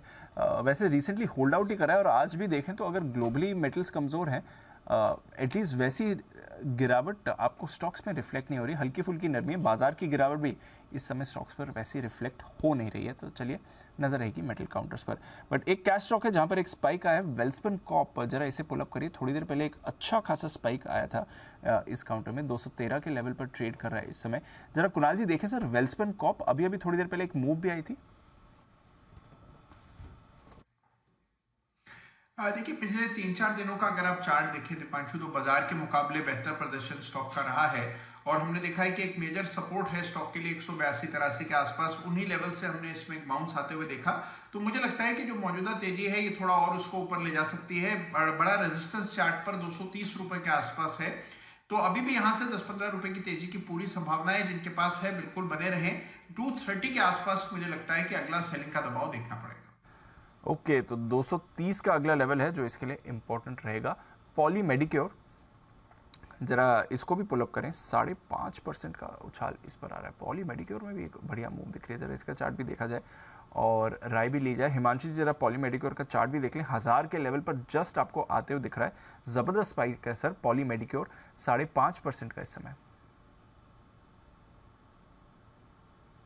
तेजी है ये 3 बजे तक टिक पाती है और स्टॉक 1000 या 1010 के ऊपर वीकली क्लोजर देता है तो आप इसको मेरी तरफ से अगले हफ्ते का पिक ऑफ द वीक लेकर चल सकते हैं पॉलीमेड की ओर को।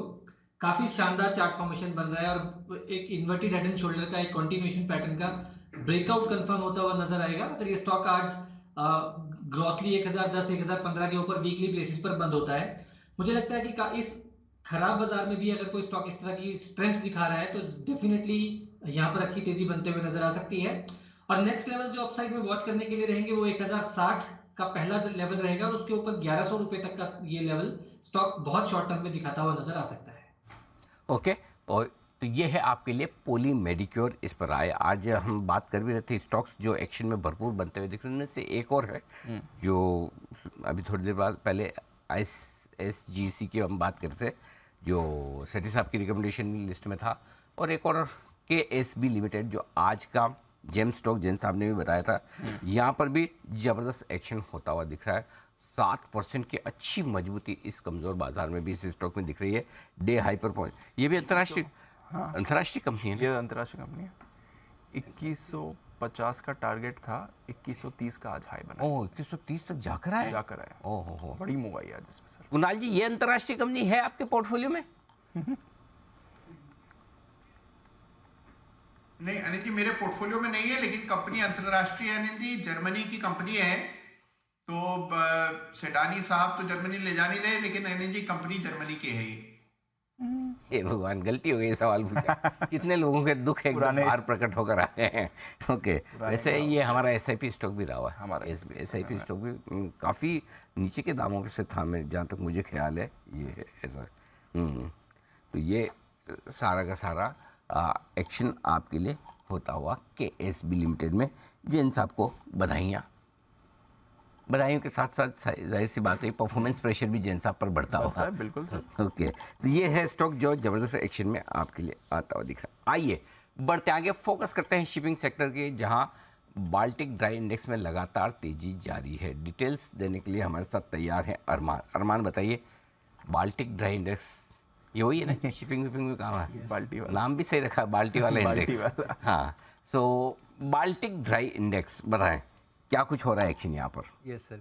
सर सबसे पहले मैं कंपनियों के नाम बता दूं, जिसमें शिपिंग कॉर्पोरेशन ऑफ इंडिया है, जी शिपिंग है, सीमेक है, यहाँ पर इनको फायदा होता हुआ दिखेगा। बाल्टिक ड्राई इंडेक्स की अगर आप बात करें तो इसमें लगातार आपको ज़बरदस्त तेज़ी आती हुई दिख रही है। तेज़ी ऐसी की अगर आप देखेंगे 15 दिन लगातार हर एक दिन यहाँ पर आपको बढ़िया तेज़ी आती हुई दिख रही है। 23 दिसंबर 2022 का जो हाई है वो उन्होंने तोड़ दिया है। और अगर आप सिर्फ बात करें, अगर मैं आपको डेज के हिसाब से बताऊंगा कि वहाँ पर कितनी तेज़ी आई है, तो 25 दिन में लगभग 160% की तेज़ी आती हुई दिखी है, 15 दिन में 60%, 5 दिन में 12%। तो एकाएक आपको 15-20 दिन में एक स्विफ्ट मूवमेंट जो है वो आपको बाल्टिक ड्राई इंडेक्स में आता हुआ दिखा है। और उसका रीजंस जो हमने रिपोर्ट्स बता रही हैं वो ये है कि जो वेसल्स की अगर आप देखेंगे सभी सेगमेंट में जो डिमांड है वो बढ़ती हुई दिख रही है। उसके चलते आपको दिख रहा है कि एकदम सभी अगर आप देखेंगे सभी वेसल्स के डिमांड पे कंपैरेटिवली बहुत ज़्यादा तेजी आती हुई दिख रही है और इसीलिए बाल्टिक ड्राई इंडेक्स एकदम शूट अप होता हुआ दिख रहा है। आप कह रहे हैं शिपिंग की डिमांड बहुत तेजी से बढ़ रही है? बिल्कुल, रिपोर्ट्स अब वैसे ये दाम जो आए रिसेंटली तो हम 4 साल के निचले स्तर पर एग्जैक्टली अब वहां से जो जितना हम बहुत टाइम से गिर रहे थे वो इतने कम टाइम में एकदम सीधा स्पाइक लिया है। और कोई स्पेसिफिक ट्रिगर की ये डिमांड कहाँ से वापस आई? नहीं, एग्जैक्टली स्पेसिफिकली इतना ज़्यादा नहीं है, बट कुछ रिपोर्ट्स ये भी सजेस्ट कर रही है कि चाइना की वजह से भी कुछ ज़्यादा वहाँ से अपडेट आता हुआ जा रहा है कि वहाँ से ज़्यादा थोड़ी डिमांड आ रही है। ओके, तो चाइना की वजह से भी हो सकता है। धर्मेश जी से भी पूछूंगा अगर कोई स्टॉक पसंद है। एक जी शिपिंग पर हिमांशु जी की राय लेनी। हिमांशु जी, आज की गिरावट में तो ऑफकोर्स थोड़ा कमजोर है, बट अदरवाइज चार्ट्स पर जी शिपिंग 600 का लेवल सर। जो आज की गिरावट है वो तो मैं मानूंगा कि एक अच्छे रनअप के बाद लगभग 530-540 के बाद 100 रुपए का स्टॉक ने अपमूव दिया था, उसका एक टेक्निकल करेक्शन, टेक्निकल पुलबैक है। मेरा मानना है कि अब यहाँ पर 575-580 काफी इंपॉर्टेंट सपोर्ट का काम कर सकता है और उसके नीचे का आपका स्टॉप लॉस होना चाहिए तेजी की पोजीशन के लिए। करंट लेवल पर भी खरीदारी करके चला जा सकता है। मेरा मानना है कि स्टॉक में अपसाइड अभी भी पोटेंशियल बाकी है और 640-650 तक के शॉर्ट टर्म में टारगेट्स आते हुए नजर जी शिपिंग में देखने को मिल सकते हैं। ये जी शिपिंग और जी कल राकेश जी कुणाल जी की 10 की कमाई। हाँ 10 की कमाई थी। कोई आपने बंसल जी कोई बाल्टिक ड्राई इंडेक्स देखकर डिसाइड किया था आपने कि जी शिपिंग पर खरीदारी की राय दी जाए? नहीं अनिल जी, पहले तो अनिल जी मेरा ऑब्जेक्शन अनिल जी, जी शिपिंग के लिए आप डायरेक्ट हम पे और कुणाल जी पे आना चाहिए। हिमांशु जी तो जिम्मेवारी हमारे कंधों पे डाल के निकल चुके हैं, उन्होंने कल ऑफिशियली बोला है वो हम छोड़ नहीं रहे ना वो। अरे इनकी बाबा, अरे सुनिए, वो तो कुछ भी बोले, मेरी जिम्मेदारी नहीं। जिम्मेदारी से तो हम मुक्त करेंगे तब ना, इसीलिए हमने बताया कि जिम्मेदारी आपकी खत्म नहीं हुई है। हाँ, अब बताओ आगे। अनिल जी देखिए, ये बाल्टिक अनिल जी, जब ये जी शिपिंग 10 रुपए का था तब से सुन रहा हूँ अनिल जी, आज तक मुझे तो समझ में आया नहीं। अभी आप लोगों ने अनिल जी समझाने की कोशिश करी थी, उस समय मैं कुणाल जी के साथ थोड़ा व्यस्त था pick of the week final करने के लिए। तो अनिल जी शो के बाद कुणाल जी से समझूंगा। ये सब चीजें अनिल जी अपने को समझ में नहीं आती, अपने को सिर्फ चार्ट समझ में आते हैं अनिल जी। तो मतलब आप भी बिजी थे, और आप बिजी इसलिए थे कि आप कुणाल जी से बातचीत कर रहे थे। तो कुणाल जी भी बिजी माने जाए, या कुणाल जी आप मल्टीटास्क कर रहे हैं? आपने दोनों चीज सुनी, बंसल जी की भी बात और साथ ही अरमान की भी बात। अनिल जी देखिए, मैंने बिल्कुल बात सुनी अनिल जी, और मैं ये बाल्टिक ड्राई इंडेक्स को ट्रैक भी करता हूँ अनिल जी। बहुत पावरफुल इंस्ट्रूमेंट है, और अनिल जी मेरी राय में इसको जरूर, जो लोग चार्ट स्वयं से देखते हैं और कुछ लोग जो चार्ट्स देखना चाहते हैं, नया नया सीख रहे हैं, उनको अनिल जी जरूर इसको ट्रैक करना चाहिए अनिल जी। बहुत इसमें लीडिंग सिग्नल्स मिलते हैं, और बाल्टिक ड्राई इंडेक्स का अगर बॉटम बन जाता है तो आमतौर पर वहीं से हम देखते हैं कि बाजार में भी आपको एक गिरावट आते हुए दिखती है। तो इसको बहुत क्लोजली वॉच करना चाहिए। तो ये है आपके लिए राय जी शिपिंग पर आती हुई दिख रही है। और इस बीच हिंदुस्तान यूनिलीवर, ये है वो कंपनी जिसके नए एमडी और सीईओ का नाम आपके सामने आ चुका है। रोहित जावा साहब अब होंगे नए सीएमडी, एमडी और CEO, not CMD, managing director और सीईओ का पदभार संभालेंगे, और वो पदभार लेंगे संजीव मेहता साहब से। संजीव मेहता साहब लंबे समय तक एचयूएल के हिंदुस्तान यूनिलीवर लिमिटेड के चेयरमैन रहे हैं, एमडी रहे हैं, और अब उनकी जगह रोहित जावा साहब 27 जून से एमडी और सीईओ का पदभार लेंगे। तो ये एक बड़ी खबर इस वक्त आती हुई दिख रही है। रोहित जावा अब कमान संभालेंगे एचयूएल की। फिलहाल यूनिलीवर में चीफ ट्रांसफॉर्मेशन ऑफिसर का इनका रोल है। वैसे सर, यूनिलीवर में ही इन्होंने अपनी पूरी लाइफ बिताई है रोहित जावा साहब। चीफ ट्रांसफॉर्मेशन ऑफिसर का फिलहाल रोल है। इससे पहले यूनिलीवर का चाइना और नॉर्थ एशिया रीजन संभालते थे, फिलीपींस का रीजन संभाल चुके हैं, ग्लोबल मार्केटिंग ऑपरेशंस के एग्जीक्यूटिव वाइस प्रेसिडेंट रह चुके हैं। उससे पहले लॉन्ड्री कैटेगरी साउथ एशिया और साउथ ईस्ट एशियन मार्केट्स के लिए संभालते थे, वियतनाम का कारोबार संभालते थे, और इन्होंने शुरुआत करी थी as general manager western reason.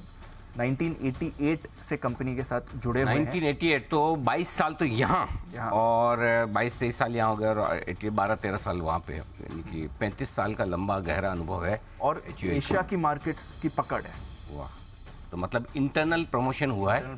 और आमतौर पर जनरली एचयूएल के मामले में माना भी ये जाता है कि वो बाहर से मैनेजर्स नहीं लाते हैं। मुझे याद है एक ज़माना था एचयूएल को मैनेजमेंट फैक्ट्री का, अभी भी आई थिंक अभी भी मानते हैं, बट एक ज़माना था तो मतलब बेस्ट ट्रेनिंग इंस्टीट्यूट माना जाता था। कहा जाता था कि एचयूएल ही सबसे ज़्यादा मैनेजर्स, मैनेजर्स मतलब टॉप मैनेजमेंट वो प्रोड्यूस करता है। जैसा कि एक बार बीच में ऐसा हुआ कि बैंकिंग में आईसीआईसीआई बैंक सब प्रोड्यूस करता है, और सारा टैलेंट वहाँ से निकलता है, प्राइवेट बैंकिंग स्पेस में आईसीआईसीआई बैंक से। वैसा एक ज़माने में, और आज भी काफ़ी हद तक होता था एचयूएल से। तो और एचयूएल की परंपरा ये रही है कि आमतौर पर वो ऑर्गेनाइजेशन के भीतर से ही आदमी, मैनेजर्स को, प्रोफेशनल को प्रमोट करके टॉप पोस्ट तक ले जाते हैं।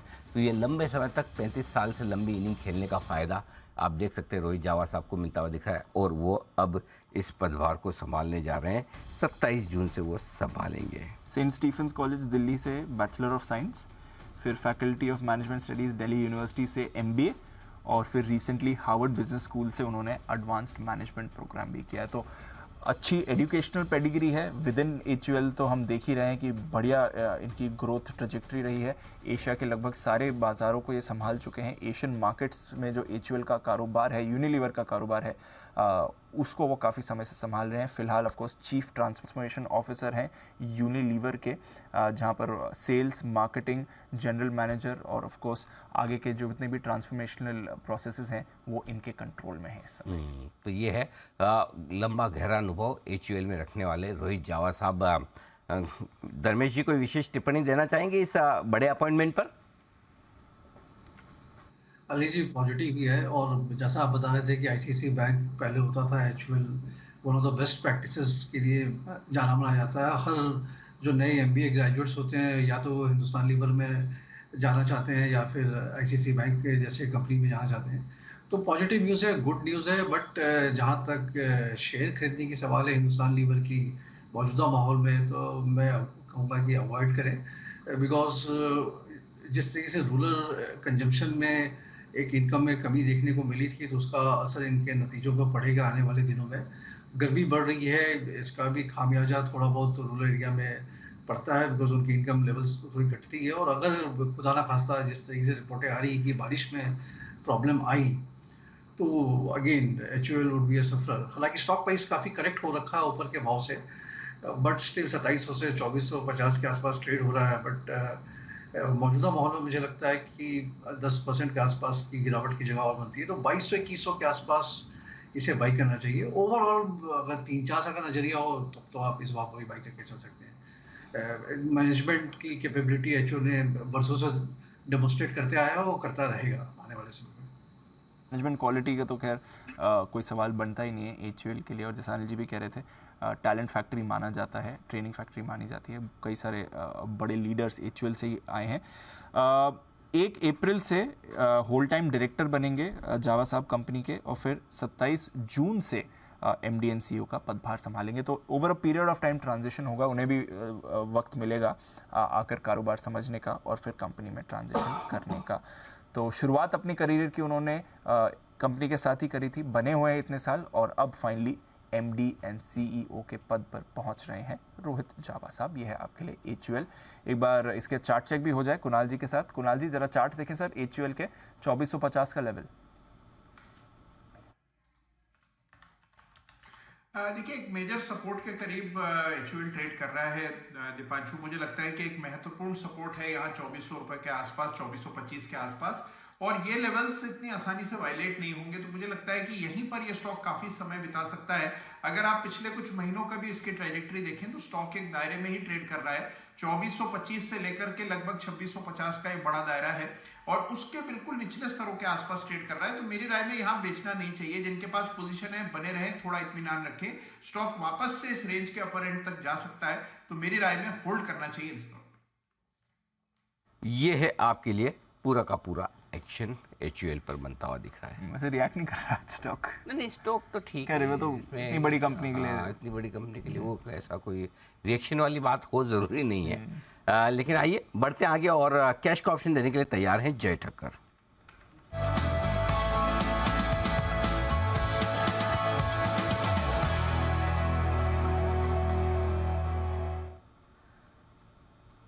जय, स्वागत है आपका, बताएं क्या करना है। Good afternoon to you Anil ji, good afternoon to you Dipanshu. Anil ji, आज मार्केट में एक अच्छा खासा हमें एक रिवर्सल देखने मिला है, एंड बहुत ही इंपॉर्टेंट लेवल्स के नीचे आज हमें क्लोज होते हुए देखने मिल रहा है। इनफैक्ट 17,500 एक इमीडिएट सपोर्ट था, उसके नीचे बंद आएगा, और काफी अच्छी तरह से बंद आ रहा है, मतलब अच्छा खासा नीचे बंद आ रहा है। गोइंग फॉरवर्ड 17,500 ही अनिल जी वो लेवल है, आई मीन बहुत ही इंपॉर्टेंट लेवल है। अगर उसके ऊपर जब तक नहीं निकलता 500 to 600 की रेंज, तब तक ट्रेंड नेगेटिव रहेगा। सो यहाँ पे 17,300 के स्ट्राइक का पुट ऑप्शन खरीदने की मेरी सलाह है। 16 मार्च की एक्सपायरी का जो 65 पर अभी ये ट्रेड कर रहा है जी, 15 रुपए का स्टॉप लॉस लगाइए। 115 से लेकर 140 तक के लेवल्स आपको देखने मिल सकते हैं। जो हिसाब से ये एक रिवर्सल आया है, प्रोबेबिलिटी काफी अच्छी है कि गोइंग फॉरवर्ड में 17,255 के जो लोस बनते हुए मिले थे निफ्टी में, वो ब्रेक होंगे। और नीचे में लगभग निफ्टी अब 17,000 पोजिशनल पॉइंट ऑफ व्यू मुझे ऐसा लग रहा है कि 17,150 100 तक के लेवल से हमें गोइंग फॉरवर्ड दिखा सकता है। प्रोबेबली नेक्स्ट वीक ही दिखा सकता है, इसलिए नेक्स्ट वीकली एक्सपायरी का मैंने ये पुट ऑप्शन चूज किया है 17,300 के स्ट्राइक का। ये है राय आपकी जय की तरफ से निफ्टी पर 17,300 का पुट ऑप्शन खरीदने की। आइए इस बीच एक शार्प रिकवरी आती हुई दिख रही है, और उस रिकवरी को थोड़ा ध्यान में रखिए आप। और वो रिकवरी आती दिख रही है स्पेशली नैस्डैक के फ्यूचर्स को देखिए।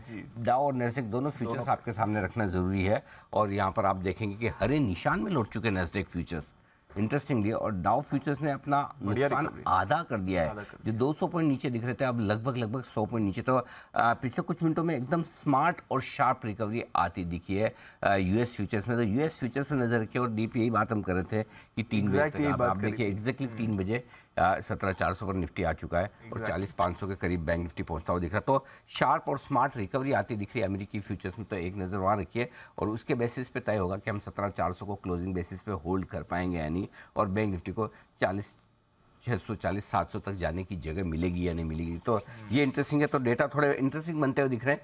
3 बजे इंपॉर्टेंट लेवल पर पहुंचे हैं जो कि 17,400 और 40,500 के करीब का निफ्टी और बैंक निफ्टी में बनता हुआ दिख रहा है। ये आपके लिए एक्शन बिल्कुल। तो बढ़िया रिकवरी है, देखते हैं अब इस रिकवरी को बाजार सस्टेन कर पाते हैं कि नहीं।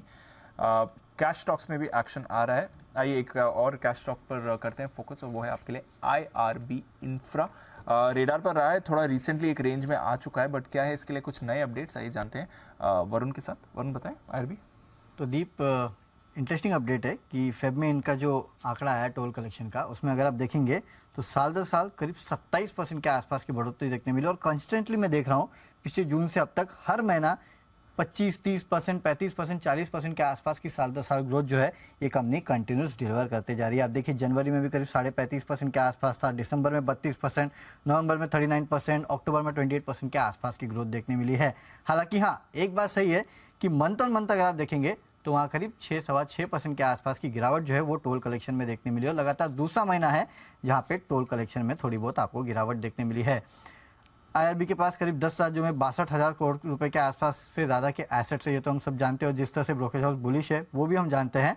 लेकिन 2 इंपॉर्टेंट चीज़ें जिस पे आप नज़र रखिएगा, एक तो हिस्टोरिकली हमेशा फेब में मंथ ऑन मंथ गिरावट होती है। इसका सबसे बड़ा कारण क्या है? क्या?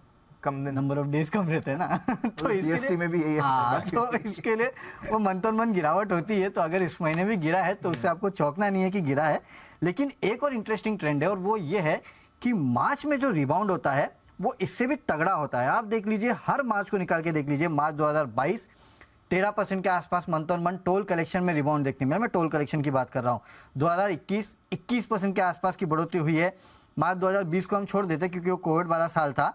इसके अलावा 19 में देखिए 13% के आसपास की बढ़ोतरी देखने मिली है।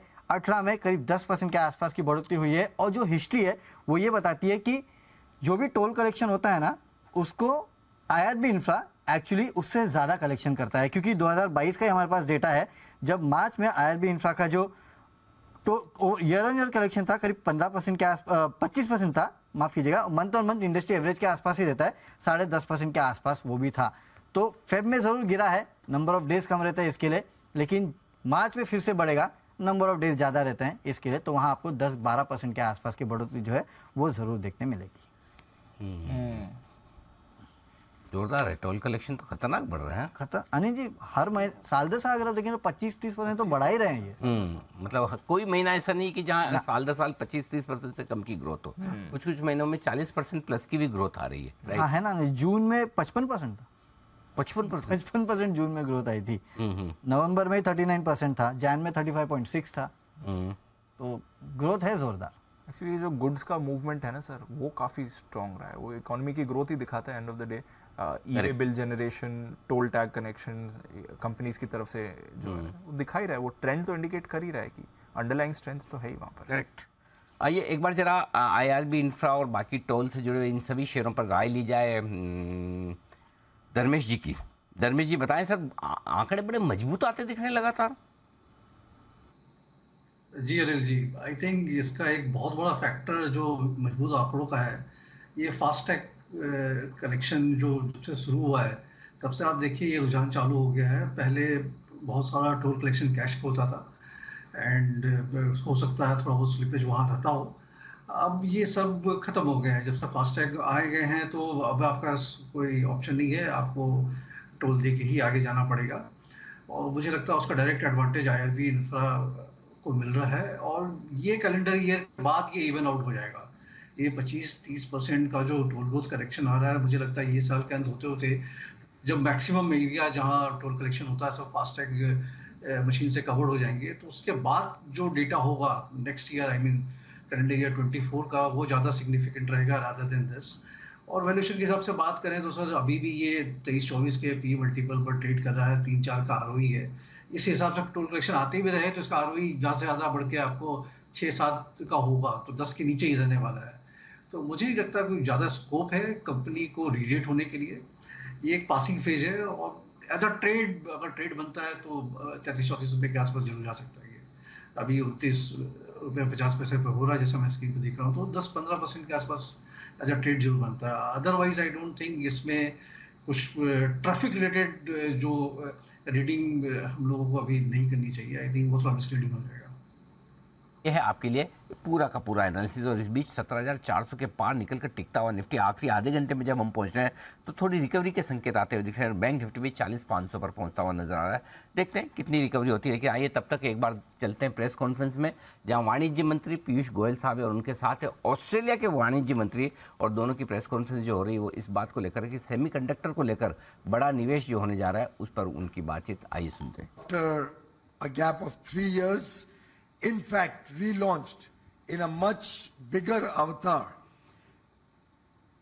were several key and new emerging areas where we focused on building resilient and secure supply chains, diversifying or looking at friendshoring the supply chains which are currently in vogue, facilitating climate and clean technology cooperation, inclusive digital growth, talent development, including skilling, the post-pandemic economic recovery, especially for small and medium enterprises, micro enterprises, and startups, and a focus on cooperation and conformance on quality standards. One of the major outcomes of the commercial dialogue was the Memorandum of Understanding on establishing semiconductor supply chain and innovation partnership under the framework of the India-US Commercial Dialogue. And I'd like to express my gratitude to Secretary Raimondo for her leadership in making this new engagement on semiconductor cooperation happen. It was due to her personal efforts and her leadership that we were able to come to a common understanding, which I am confident will help us, both the US and India, in expanding mutual cooperation and ultimately ensuring resilience in the supply of semiconductors, something which has had serious consequences to the economies of both countries.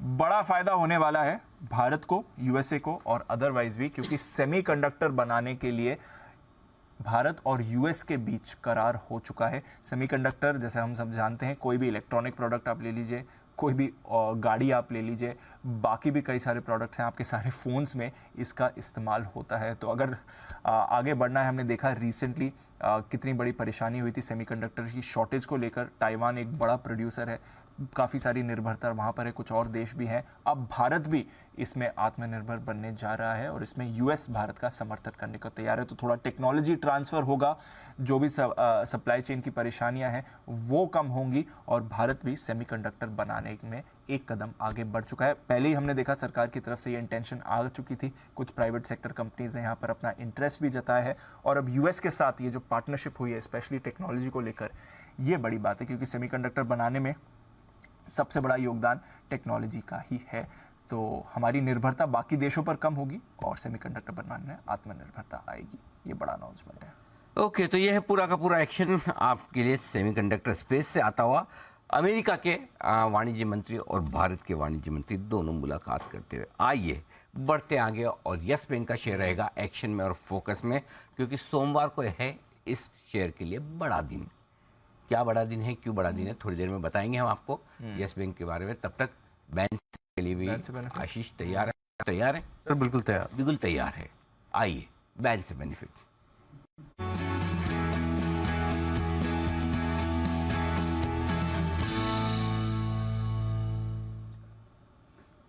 जी आशीष, दो हैं आपके पास? दो stock है हमारे pass band में। पहला है GNFC, करीब 93% पर है मार्केट वाइड पोजीशन लिमिट। दूसरा है बलरामपुर चीनी, जहां पर 81% है। लेकिन स्टॉक बैंड में फिलहाल एंट्री करने के लिए कोई भी नहीं है, कोई भी स्टॉक ऐसा नहीं है जिसकी मार्केट वाइड पोजीशन लिमिट 95% के ऊपर हो। सबसे ज़्यादा भी देख रहा हूँ तो इंडिया बुल्स हाउसिंग फाइनेंस की है, करीब 87-88% के आसपास है, तो स्टॉक बैन में तो नहीं आएगा। लेकिन बलरामपुर चीनी थोड़ी सी पॉसिबिलिटी है, हालांकि काफ़ी देर से रिफ्रेश करके देख रहा हूँ, पोजीशंस घट नहीं रही है, अभी 80% से नीचे नहीं आया है, 81% है, तो स्टॉक पर फोकस रहेंगे। मुझे लग रहा है सर दोनों स्टॉक बैन में बने रहेंगे। दोनों स्टॉक बैन में बने रहेंगे, बाहर आएंगे भी नहीं, बाहर नहीं नया भी कोई नहीं आएगा। नहीं। फिर आप किस लिए आए? सर अपडेट देने के लिए। क्या अपडेट है, मतलब अपडेट क्या है बताइए? Update is no update sir. चलिए कोई बात नहीं, इनके पास कोई अपडेट नहीं, फिर भी अपडेट देने आए, कह भी रहे कि नो अपडेट। अपनी डेस्क पे बोर हो रहा था तो हाँ, इसलिए हमने कहा हम जो आपने ऑनेस्टली एक्सेप्ट किया कि आपके पास कुछ नहीं बताने के लिए, उसकी हम प्रशंसा करते हैं। लेकिन बहुत कुछ है आपके पड़ोस में, इधर ये बैठे हैं वरुण जी, इनके पास बताने के लिए बहुत कुछ है यस बैंक को लेकर। वरुण जी बताइए। तो अनिल जी, जैसे कि आपने कहा कि अगले हफ्ते फोकस में रहने वाला ये बैंक है ना, और इसके लिए फोकस में रहेगा क्योंकि काफ़ी बड़ी सप्लाई जो है वो इस बैंक के शेयर्स की आ सकती है। अब दरअसल जो 3 साल का लॉक इन पीरियड बैंक्स का था, कौन से बैंक्स का? जिन बैंक्स ने इस बैंक को सहारा दिया था जब ये डूब रहा था, यानी कि SBI, HDFC, ICICI, Axis, Kotak, इन सब ने पूंजी डाली थी इसमें, और उसका जो 3 साल का लॉक इन पीरियड है वो दरअसल 13 मार्च को ख़त्म हो रहा है, यानी कि सोमवार को ख़त्म हो रहा है। इन्होंने जब 2020 के आसपास जब इसमें पूंजी डाली थी तब RBI ने कहा था कि आप इस कंपनी में 3 साल तक अपना हिस्सा बेच नहीं सकते। SBI को कहा गया था कि आप अपना हिस्सा जो है 26% के नीचे नहीं ला सकते, और बाकी जो निजी बैंक्स थे उनको कहा गया था कि आप अपना हिस्सा जो है वो 75% के नीचे नहीं ला सकते। इसके लिए लॉक इन पीरियड था। बाकी बैंक्स को 13 मार्च को अलॉट किए गए थे शेयर्स, SBI को 14 मार्च को अलॉट किए गए थे शेयर्स, और उसका लॉक इन जो है अब खत्म होने वाला है। अब ये लॉक इन जब खत्म होगा तो भारी भरकम शेयर्स जो है बिकने के लिए मार्केट में आ सकते हैं। करीब 900 करोड़ शेयर्स है जो कि मार्केट में बिकने आ सकते हैं, यानी कि कुल इक्विटी का अगर आप देखेंगे तो 31% के आसपास की जो इक्विटी है वो अब फ्री हो जाएगी बिकने के लिए, यानी कि ये जो बैंक्स है इसको बेचने के लिए पूरी तरह से तैयार हो सकते हैं। और वैसे भी हम सुन ही रहे थे कि किस तरह से SBI अपना हिस्सा जो है वो यहाँ पे घटाना चाहता है। इनफैक्ट आपको याद होगा कि जब SBI ने हिस्सा लिया था 48% के आसपास का था, उसके बाद FPO आया तो हिस्सा घट के करीब 30% के आसपास हो गया। फिर कार्लाइल और एडवेंट को जो इन्होंने पूंजी जुटाने के लिए शेयर्स अलॉट किए थे, उसके चलते SBI का हिस्सा घट के 26.1% पे आया था। जो वारंट्स अलॉट किए गए थे वो भी अब कन्वर्ट होंगे, तो SBI का हिस्सा वैसे ही 24% के आसपास आ जाएगा। और अगर यहाँ पे SBI और शेयर्स बेचता है तो हिस्सेदारी जो है वो और घट सकती है।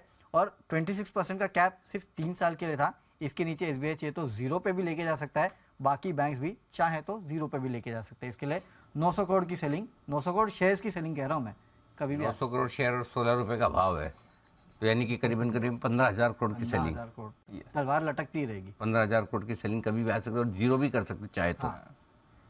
और उनकी कॉस्ट तो 10 रुपए है, आज 16 रुपए 6 रुपए तो बन ही रहे हैं। 60%, 3 साल में 60%, 3 साल में 60% तो SBI की FD पे भी नहीं आता। आराम से बीट कर अब ये रखते हैं आप बेचते हैं, ये देखने वाली चीज होगी, लेट्स सी। तो बड़ा इंटरेस्ट, सप्लाई खुल गया, सप्लाई खुल गया। हाँ, नल में से कभी भी पानी आ सकता है, तैयारी रखिए, बाढ़ आ सकती है जी। यस बैंक पे जरा राय ली जाए। पहले तो आप अपनी स्वेच्छा से बताएं यस बैंक पर कौन राय देना चाहते हैं, और अगर आपने स्वेच्छा से नहीं बताए तो मैं तो किसी न किसी को कहूँगा ही बोलने के लिए, वो तो फिर मुझे बोलना ही पड़ेगा। और जिसका मुझे लगेगा कि जिसका मन सबसे कम है जवाब देने का, मैं उसी को बोलूँगा। तो आप में से कोई यस बैंक पर राय देना चाहता है? जी धर्मेश जी, आपको पहले बोलना है। इसका मतलब ये नहीं कि आपका मन नहीं है राय देने का, लेकिन आप एकमात्र फंडामेंटल एक्सपर्ट है, तो मेरे पास दूसरा ऑप्शन है नहीं, तो आपको तो देने। इसका मतलब ये टेक्निकल एक्सपर्ट सब इधर उधर देखना शुरू न करें, मैं आपके पास भी आ रहा हूँ। जी पहले धर्मेश जी से राय ली जाए। बिल्कुल अनिल जी, देखिए यस बैंक का जहाँ तक बिजनेस फंडामेंटल्स है वो तो काफ़ी इंप्रूव हो गया। अब NPA जो प्रॉब्लम था वो भी ओवरहैंग खत्म हो गया है, स्लिपेजेस घटते आ रहे हैं, तो फंडामेंटली रिटेल बिजनेस इनका काफ़ी बड़ा ग्रो कर रहा है। और जो इंटरनल चेक से ये भी पता चलता है कि वहाँ फोकस काफ़ी स्ट्रांग इनका रिटेल बिजनेस को ग्रो करने के, डिपॉजिट बेस बढ़ रखा है, एडवांसेस में वापस से ग्रोथ आ गई है। तो फंडामेंटली तो हर बॉक्सेस अभी यस बैंक टिक करता आ रहा है। अब रही बात ये शेयर सप्लाई ओवरहैंग की, जो लॉक इन पीरियड खत्म हो रहा है, तो अनिल जी एक बात तो क्लियर है कि ये मार्केट सेल तो होगा नहीं। अगर SBI को एग्जिट लेना है, कोटक को लेना है, ICICI बैंक को लेना है, किसी को भी एक्सेस को लेना है इससे, तो वो मार्केट में तो आके बेचेंगे नहीं। ये तो होगा ब्लॉक डील या फिर ऑफ मार्केट प्लेसमेंट के थ्रू ही एग्जिट होगा, कोई और नया आएगा और ये चेंज ऑफ हैंड्स होगा, चेंज ऑफ गार्ड होगा। तो मुझे नहीं लगता है कि इसके कारण स्टॉक प्राइस में कोई करेक्शन आएगा। और 2-3 साल के वैल्यूएशन के हिसाब से बात करें तो मुझे लगता है कि 13-14 रुपए का अभी बुक वैल्यू चल रहा है, इसमें 1-1.5 रुपए का आप इजाफा मानो 3 साल से, तो 15-16 के आसपास होगा। And in light of the new yes bank जो भी हम लोग देख रहे हैं, जो ग्रोथ ट्रेजेक्टरी देख रहे हैं, 28 से 30 रुपए का भाव इसका जा सकता है नेक्स्ट 2 ईयर्स में।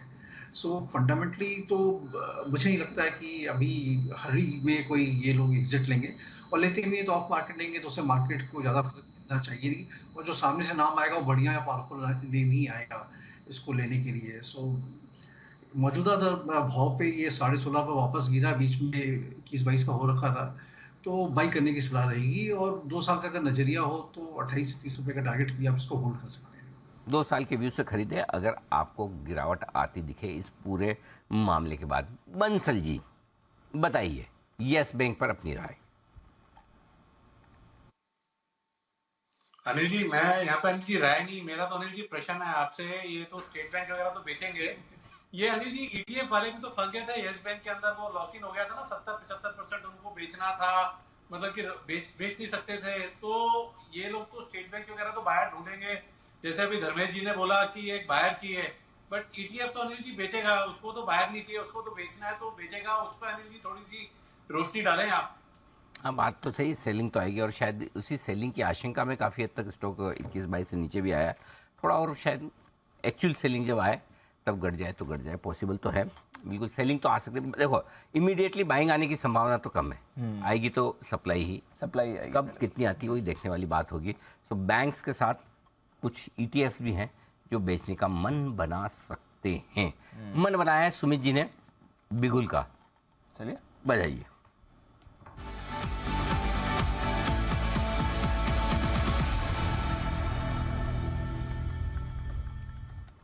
दीप, इफ आई एम राइट, पूरे 1 घंटे 20 मिनट के बाद पहला बिगुल है क्लोजिंग शो में। रिकॉर्ड सुमित जी फालतू में आपने दिया है, क्या मतलब है? अच्छा खासा रिकॉर्ड बन रहा था बिना बिगुल वाला। एक आई थिंक हिमांशु, नहीं वो हिमांशु जी का छोड़, इंडेक्स वाली थी, इंडेक्स वाला था, स्टॉक्स की बात है, इंडेक्स वाला तो खाली सेठी साहब ने आज ये संकट मोचक के तौर पर काम आए, बाकी जय ने और हिमांशु जी ने तो इंडेक्स पे दिया है। जी सुमित जी, क्या सोच के आपने बिगुल बजवाया? अनिल जी मैंने यही सोचा, अनिल जी कोई कॉल देने को तैयार है नहीं, सब एकदम ठंडे बैठे हैं, तो जाते जाते 3:20 हो गया है, एक कॉल तो देख के जाते हैं, 1-1.5 घंटे से बैठे हैं। बताइए। और अनिल जी मार्केट के अंदर थोड़ा सा रिकवरी रिबाउंड नीचे के लेवल से बना है, लेकिन 1-2 स्टॉक्स के अंदर थोड़ा सा रिकवरी अच्छा बन रहा है। तो जो स्टॉक फार्मा का अभी मेरे रडार पे आया है उसका भाव चल रहा है 426 रुपया, 427 रुपया। स्टॉक का नाम है ग्लेनमार्क फार्मा। इसके अंदर बाउंस बैक के संकेत मिल रहे हैं। ग्लेनमार्क के अंदर यहाँ से अगले हफ्ते ऊपर का मूव देखने को मिलना चाहिए। 427 के आसपास चल रहा है, खरीदारी करके चलने का सलाह रहेगा। 415, 416 स्टॉक का नीचे में सपोर्ट है, तो 415 के आसपास का इसके अंदर नीचे में स्टॉप लॉस लगाएं। ऊपर में इस बाउंस बैक में इसके जो टारगेट बन सकते हैं 440 रुपए से लेके 445 रुपए तक के लेवल ऊपर में देखने को मिलने चाहिए। तो ग्लेनमार्क में खरीदारी करके चलने का सलाह रहेगा 415 के स्टॉप लॉस से 440, 445 के टारगेट से। 415 का स्टॉप लॉस, 440 और 445 के टारगेट ग्लेनमार्क में खरीदारी करने की राय। क्लोजिंग शो का स्टॉक पर पहला बिगुल। एक आप सब लोगों से मुझे राय लेनी है कि ठंडा, इस ठंडा शब्द का मतलब पर्यायवाची बताइए, और बताइए ठंडा इसके जैसे और शब्द क्या हो सकता है? ठंडे का ठंडा क्या क्या हो सकता है? Anyone guess? सुमित जी, बाकी सब लोग? डल। हाँ, डल। अच्छा, ओके जी। कुणाल जी? जी शीतल, ठंडा का जी शीतल। अच्छा, आप तो शुद्ध हिंदी अनुवाद कर रहे हैं, बोलचाल की भाषा में कर रही है अनुवाद जी। और कोई? Boring. Boring, okay. Dull, boring, Sheetal. Anyone else? Bansal ji try करो, आपका IQ लेवल इतना खराब नहीं है, प्लीज हैव कॉन्फिडेंस। जी जय बताइए। लैकलस्टर, अच्छा, ओके। धर्मेश जी, आप कुछ कहना चाहेंगे, विशेष टिप्पणी? ओके, ये हाँ जी जी अनिल जी, बुझा हुआ मार्केट, ओके, ठीक है। और किसी की तरफ नहीं आ रहे तो ये जो सारे शब्द आए उन्हें मैं समाप्त कर दूं। ये सारे शब्द, ये जो विश्लेषण है, विशेषण नहीं, ये सब आप लोगों के लिए ही है जो आपने खुद डिसाइड किया। अभी अभी सुमित जी ने जब कहा कि सारे एनालिस्ट ठंडे बैठे हुए हैं तो बोरिंग क्या क्या लैकलस्टर और क्या जो भी बल है, मैं तो सुस्त। हाँ, अब बंसल जी, अब बोले जी बंसल जी। नहीं अनिल जी, सुमित जी का मतलब था सारे एनालिस्ट कूल है। अनिल जी कूल, ठंडा से उनका मतलब कूल था। ये गलत मतलब निकाले जा रहे हैं, इसीलिए दुरुपयोग हो रहा है अनिल जी। इसीलिए मैंने पहले ही पूछा शब्दों का मतलब बताओ। तो हाँ, ये जरूर है कि सुमित जी ने खुद ने भी नहीं बोला और आप में से किसी ने बोला कि ठंडे का मतलब फालतू या वेला भी होता है लेकिन बाकी सारे तो आप पे लागू हो चुके हैं। चलिए बढ़ते आगे 3-20 वाली स्ट्रेटजी के लिए। देखो अपन तो अपना काम पूरा टाइम से कर लेते हैं, तो कर रहे हैं, बाकी सामने नहीं है। आइए मार्केट स्ट्रेटजी।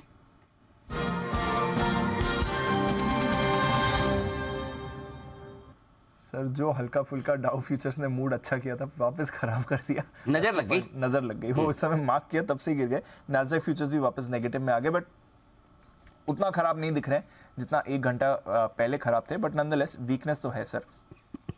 यूरोप में भी वही है, 1.5-2% की गिरावट दिख रही है। कच्चा तेल थोड़ा दायरे में है और रुपया 5 पैसे कमज़ोर है। वीकेंड है, बताएं सर क्या करके जाना है? आज उनका जॉब्स डेटा भी आएगा अमेरिका का। देखो, वीक डे में ही कुछ नहीं करते, वीकेंड पे क्या करके जाएंगे? हाँ, ये जिस लेवल पे बंद हो रहा है, अब खराब होना है तो भी हो जाए, और खराब होने के लिए सामने आपको डाउ फ्यूचर्स 200 दिख रहे हैं तो आपसे लिया जाएगा नहीं। 2 दिनों से जिस तरह से गिरा है, जहाँ से शुरू किया रिकवरी लगभग उस लेवल पे आ रहे हैं। अब बेचने में दिक्कत है कि आपको पता है 17,250, 17,350 सपोर्ट जोन है, उसकी ज़्यादा दूर भी नहीं है। सो आई थिंक 2 दिनों के लिए कोई और नई पोजीशन क्रिएट करने के बजाय जो है आप वही रखिए। अगर आप लॉन्ग पोजीशन पर बैठे हैं तो 17,250 या 17,300 का एक पुट ऑप्शन खरीद कर अपने आप को हेज कर सकते हैं। शॉर्ट पोजीशन बैठे हैं तो बहुत ज़्यादा रिस्क नहीं, लेकिन चाहें तो 17,600 का एक कॉल ऑप्शन लेकर आप हेज कर सकते हैं। बैंक निफ्टी का जहाँ तक सवाल है, 40,500 के आसपास आप बंद होने जा रहे हैं। अगर आपको हेज करना है शॉर्ट पोजीशन का तो 40,000 का पुट खरीदेंगे। लॉन्ग पोजीशन को हेज करना है तो 40,000 का पुट खरीदेंगे। शॉर्ट पोजीशन को हेज करना है तो या तो 40,800 या 41,000 का कॉल खरीदेंगे। वो हम तो मेरे हिसाब से नई पोजीशन तो बनाने की राय नहीं है, क्योंकि आज अमेरिका की जॉब डेटा आने वाले हैं, राइट। अब वो जॉब डेटा के दम पर अमेरिकी बाजार बड़ी उछल कूद मचा सकते हैं। एक तो तकनीकी तौर पर 2 दिनों से खराब है, घटने के लिए भी आपके पास पूरा कारण है, और दूसरा है कि ज़्यादा घटे हुए हैं बाउंस के लिए भी। तो इसलिए आज अमेरिका का क्या होगा वो प्रेडिक्ट करने की ज़रूरत हमें है नहीं, इसलिए पोजीशन कम रखिए किसी भी तरफ, और रखनी है तो हेजिंग के साथ रखिए। जितना कम रखेंगे, जितना लाइट रहेंगे, उतना बेहतर। कम रखिए, हेजिंग के हिसाब से रखिए, ठीक है।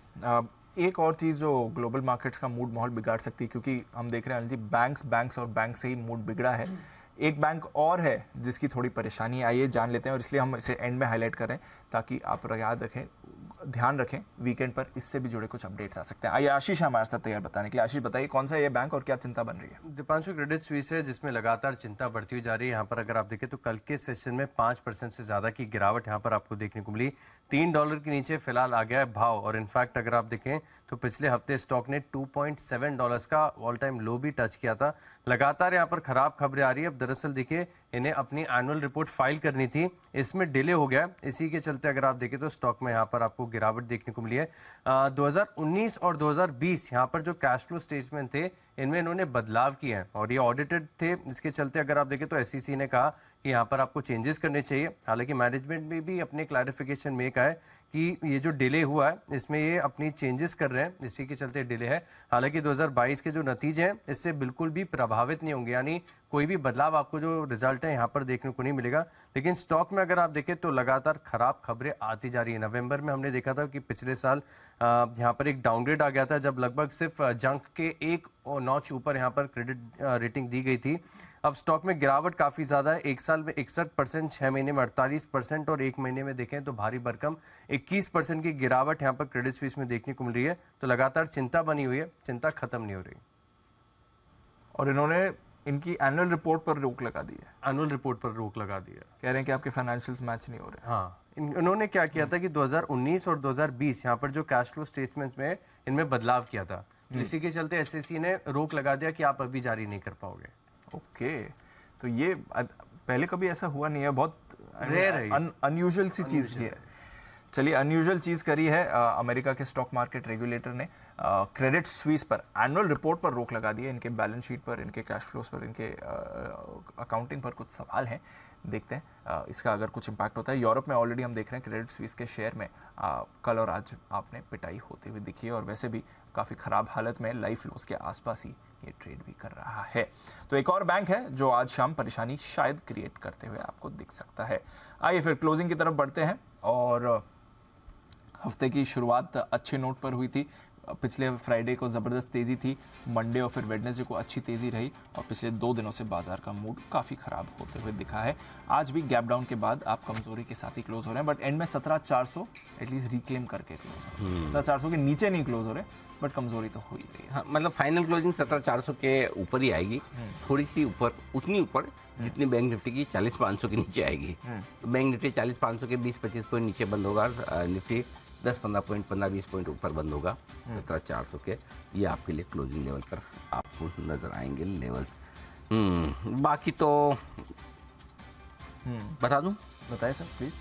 178 पॉइंट नीचे डाउ फ्यूचर्स है और 7 पॉइंट नीचे नेस्डेक फ्यूचर्स। नेस्डेक फ्यूचर्स काफ़ी अच्छी स्मार्ट रिकवरी दिखाने की कोशिश कर रहा है, लेकिन डाउ फ्यूचर्स साथ दे नहीं रहे। मेरे को लगता है वो SVB वाला मामला है ना, वो खाली बैंक्स और डाउ से जुड़ा हुआ है, तो इस वजह से वहाँ पर आपको कमज़ोरी ज़्यादा दिख रही है। लेकिन आज वाकई में जो डेटा आने वाले हैं रोजगार के, वो भी काफ़ी इंपॉर्टेंट होंगे। तो अमेरिका में आज रात किस तरह का सेशन होगा, इंटरेस्टिंग रहने वाला है, इंटरेस्टिंग भी रहने वाला है।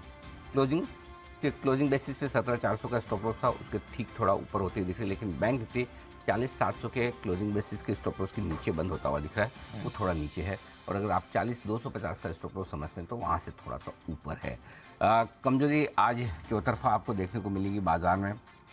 निफ्टी में आप देख सकते हैं गिरने वाले शेयरों में जो अदानी एंटरप्राइजेज है टॉप लूजर रहा है, लेकिन दबाव जो बना है वो HDFC बैंक से बना है। 2.5% का नुकसान वहाँ पर रहा है। HDFC लिमिटेड 2% नीचे बंद हुआ है। बाकी बैंक्स में आप देख सकते हैं इंडसइंड, SBI, एक्सिस, ICICI सबसे ज़्यादा यही घटे, तो इनसे सबसे ज़्यादा दबाव बना, और बाकी दबाव बनाने का बचा खुचा काम आपका कर दिया रिलायंस ने, जो 1.5% कमज़ोर हुआ है। 4 दिन भी नहीं, 3 दिन पहले 2425 वाला रिलायंस अब 2325, 3 दिन में 100 रुपये निकला रिलायंस से, ये आप देख सकते हैं। वायदा कारोबार में पोली के 5% के नुकसान के साथ top loser Delta Corp 4%। Delta Corp को क्या हो गया? और ये सेकंड हाफ में ही ब्रेक डाउन है, फर्स्ट हाफ में इतना खराब नहीं था, सेकंड हाफ में इसमें ज़्यादा। अरे बंद हो गया वाह। तो चलिए 17,418 नहीं, 2 रीजन से दीप, एक तो खराब भी वो था इसलिए जल्दी बना, और दूसरा फ्राइडे है तो है भाई, खुशी तो क्या करेंगे, हो गया। अच्छा, खुशी और हाँ, और दुख से रिलेटेड एक ट्वीट डाला है मैंने अभी जी, तो जरा हमारा ट्वीट रेडी होगा तो हमारे दर्शकों के सामने मैं रखूँगा, और हमारे एक्सपर्ट्स के सामने भी थोड़ी देर में रखूँगा। फिलहाल जो प्रोविजनल क्लोजिंग आई वो देख लीजिए, और उसके बाद हम ट्वीट की भी करेंगे चर्चा, और फाइनल क्लोजिंग की तरफ बढ़े उससे पहले शाम का आयोजन आपके सामने रख दूँ। 1 अप्रैल से 4 डिजिट की जगह 6 डिजिट वाला HUID यानी कि हॉलमार्क यूनिक आइडेंटिफिकेशन नंबर वाली ज्वेलरी आपको मिलेगी। सरकार ने 1 अप्रैल से इसे लागू करने का आदेश दे दिया है। क्या है 6 डिजिट HUID की ज्वेलरी, और इसे आप कैसे पहचानें, और ज्वेलर्स क्यों इसे लागू करने के लिए मांग रहे हैं ज़्यादा समय? हमारी खास शो ज़रूर देखिए, नई पहचान कितना आसान, शाम 4:26 कमोडिटी स्पेशल देखिएगा मृत्युंजय के साथ। मौसम के करवट लेते ही देश भर में सर्दी जुकाम बुखार के मामले तेजी से बढ़े हैं। एडिनो वायरस और इन्फ्लुएंजा का प्रकोप अपने चरम पर है, और ये आम फ्लू से किस तरह से अलग है और क्यों ज़्यादा घातक है, वही बच्चों में फैलने वाला एडिनो वायरस आखिर कौन सी बला है, इसके लक्षण क्या है? आज शाम 6 बजे आपकी खबर आपका फ़ायदा हम करेंगे इसी पर चर्चा, और ये भी समझे कि बिना डॉक्टरी सलाह के एंटीबायोटिक दवा लेना क्यों घातक सिद्ध हो सकता है। साथ ही एक्सपर्ट से इनसे बचने के उपायों पर भी हम करेंगे चर्चा। फ्लू से फाइट हो जाओ टाइट। वाह। डॉक्टर जागृति संघवी होंगी हमारे साथ, जो कि जानी मानी पीडियाट्रिशियन है नानावटी मैक्स में, और डॉक्टर चंद्रकांत लहरिया जी हैं जो सीनियर फिजिशियन है। इन दोनों से करेंगे हम मुलाकात शाम 6 बजे यानी कि 5:56 पे। और आइए, जिन लोगों को इक्विटी मार्केट देखकर बड़ा मूड ख़राब हो रहा हो, चेहरा लटका हो, तकलीफ़ हो रही हो कि हमारे तो बहुत गिर गए, पैसे लग गए, सब ख़राब है, ज़िंदगी में क्या रखा है, शुक्रवार के दिन भी वापस ख़राब, 2 दिन 3 दिन बढ़ते हैं, वापस ऐसे घट जाते हैं, उन लोगों के लिए क्रिप्टो मार्केट को देख लेना जरूरी है, जहाँ पर तकलीफें कहीं ज़्यादा है। क्रिप्टो में जिस तरह से तेज़ी से गिरावट हुई, और इसी पर एक मैंने ट्वीट अभी डाला है दीप, अच्छा, आप अपनी भड़ास निकाल सकते हैं जो भी चाहें। और मैंने ये कहा कि भाई क्रिप्टो ये कहता है कि लव मी और hate me but can't ignore me. और तो दुनिया भर में क्रिप्टो के चाहने वाले बहुत हैं और इनसे दूर रहने वाले भी। आप किस कैटेगरी में हैं, बाय क्रिप्टो या बाय क्रिप्टो? तो इस पर आप अपना पोल, मैंने आज पोल शुरू किया है, आप अपनी राय रख सकते हैं, आप किस तरफ हैं, बाय क्रिप्टो या बाय पता चले क्रिप्टो, और आइडिया तो लगे। देखो, सबके अपनी पसंद है, किसी की पसंद पे कोई ऐतराज़ नहीं है। आई थिंक आज जो रिजल्ट आएंगे इस पोल के, और मे बी 1 साल पहले अगर आपने पोल किया होता तो 1 साल पहले तो भारी बहुमत से जीतते थे, सामने वाले की जमानत जब्त कर रहा था, है ना, ऐसा रिजल्ट आता था। आज है कांटे का मुकाबला, कड़ा मुकाबला, और उसमें भी कई सारे लोग जो कहेंगे बाय क्रिप्टो में, वो वाकई में खरीदेंगे कि नहीं, या कहेंगे वो वाला दूसरा सवाल है जिसका मतलब कैलकुलेशन करना ऑलमोस्ट इम्पॉसिबल है। तो जरा एक जरा हमारे एक्सपर्ट्स को दिखाइए, मैं एक बार जरा हाथ खड़ा करो। अच्छा, सुमित जी कुछ कहना चाहते हैं? जी सुमित जी, बाय बोल रहे हैं? Bye bye. हाँ Anil ji, bye bye. Show में या क्रिप्टो में? अनिल जी, क्रिप्टो में। क्रिप्टो में, अच्छा, क्रिप्टो में बाय खरीदने वाले बाय क्रिप्टो में कौन कौन है? हाथ खड़ा करें। हे भगवान, इतने बायस हो आप लोग, बिल्कुल भी सब बाय। अच्छा, बाय क्रिप्टो में, बाकी सब लोग बाय क्रिप्टो में। ओके, तो चलिए बंसल जी, जी बंसल जी। नहीं अनिल जी, बाय क्रिप्टो के लिए अनिल जी हाथ खड़ा करा है, कुछ विशेष टिप भी नहीं है। ठीक बात है, बाकी लोग इसलिए भी क्रिप्टो। अच्छा, किस दोनों में हाथ किसने नहीं खड़ा किया, बाय में और बाय में? जरा मैं उनसे जानना चाहता हूँ किसने। हाँ, कुणाल जी ने नहीं किया, और जिनकी दोनों में, जय ने नहीं किया। हिमांशु जी, आपने किस तरफ किया, या दोनों में नहीं किया? सर बाय पे रिप्लाई कर, कहीं पे भी नहीं। धर्मेश जी, आपने भी दोनों में रिप्लाई नहीं किया? नहीं अनिल जी, बाय क्रिप्टो पे क्या था, बाय क्रिप्टो पे क्या, तो किसी पे रिप्लाई नहीं करने वाला। जी धर्मेश जी, हाँ। ट्वीट बहुत अच्छी लगी थी, जो ये किस फॉर्म ऑफ मार्केट है, बेयर मार्केट, बुल मार्केट या कंगारू मार्केट? तो आई थिंक बेयर मार्केट से बेटर कंगारू मार्केट है, और कंगारू मार्केट अगर ये है तो मंडे को उछाल आ जाना चाहिए इसमें। हाँ, कंगारू मार्केट के हिसाब से तो मंडे चढ़ना चाहिए, आपकी सही बात है। तो भाइयों, न बाय क्रिप्टो वालों को ट्रोल करें, न बाय क्रिप्टो वालों को ट्रोल करें। ट्रोल सिर्फ 3 लोगों को करें, कुणाल जी को, हिमांशु जी को और जय ठक्कर जी को, जिन्होंने दोनों तरफ अपनी राय नहीं दी है। सर मैंने बाय बोला, बाय।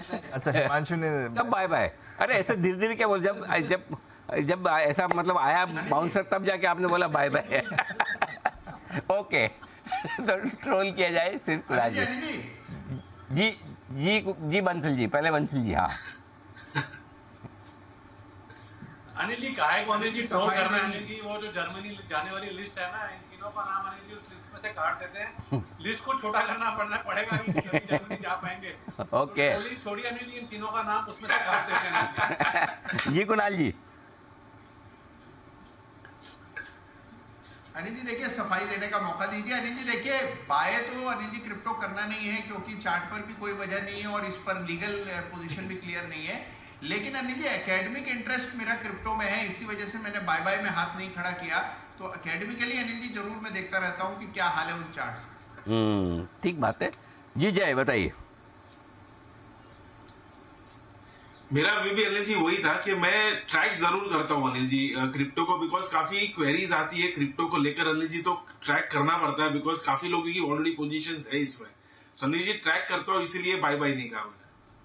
ठीक बात है। तो चलिए, ये है आपके लिए राय क्रिप्टो पर आती हुई हमारे सभी एक्सपर्ट की तरफ से। विदा लेने का वक्त है।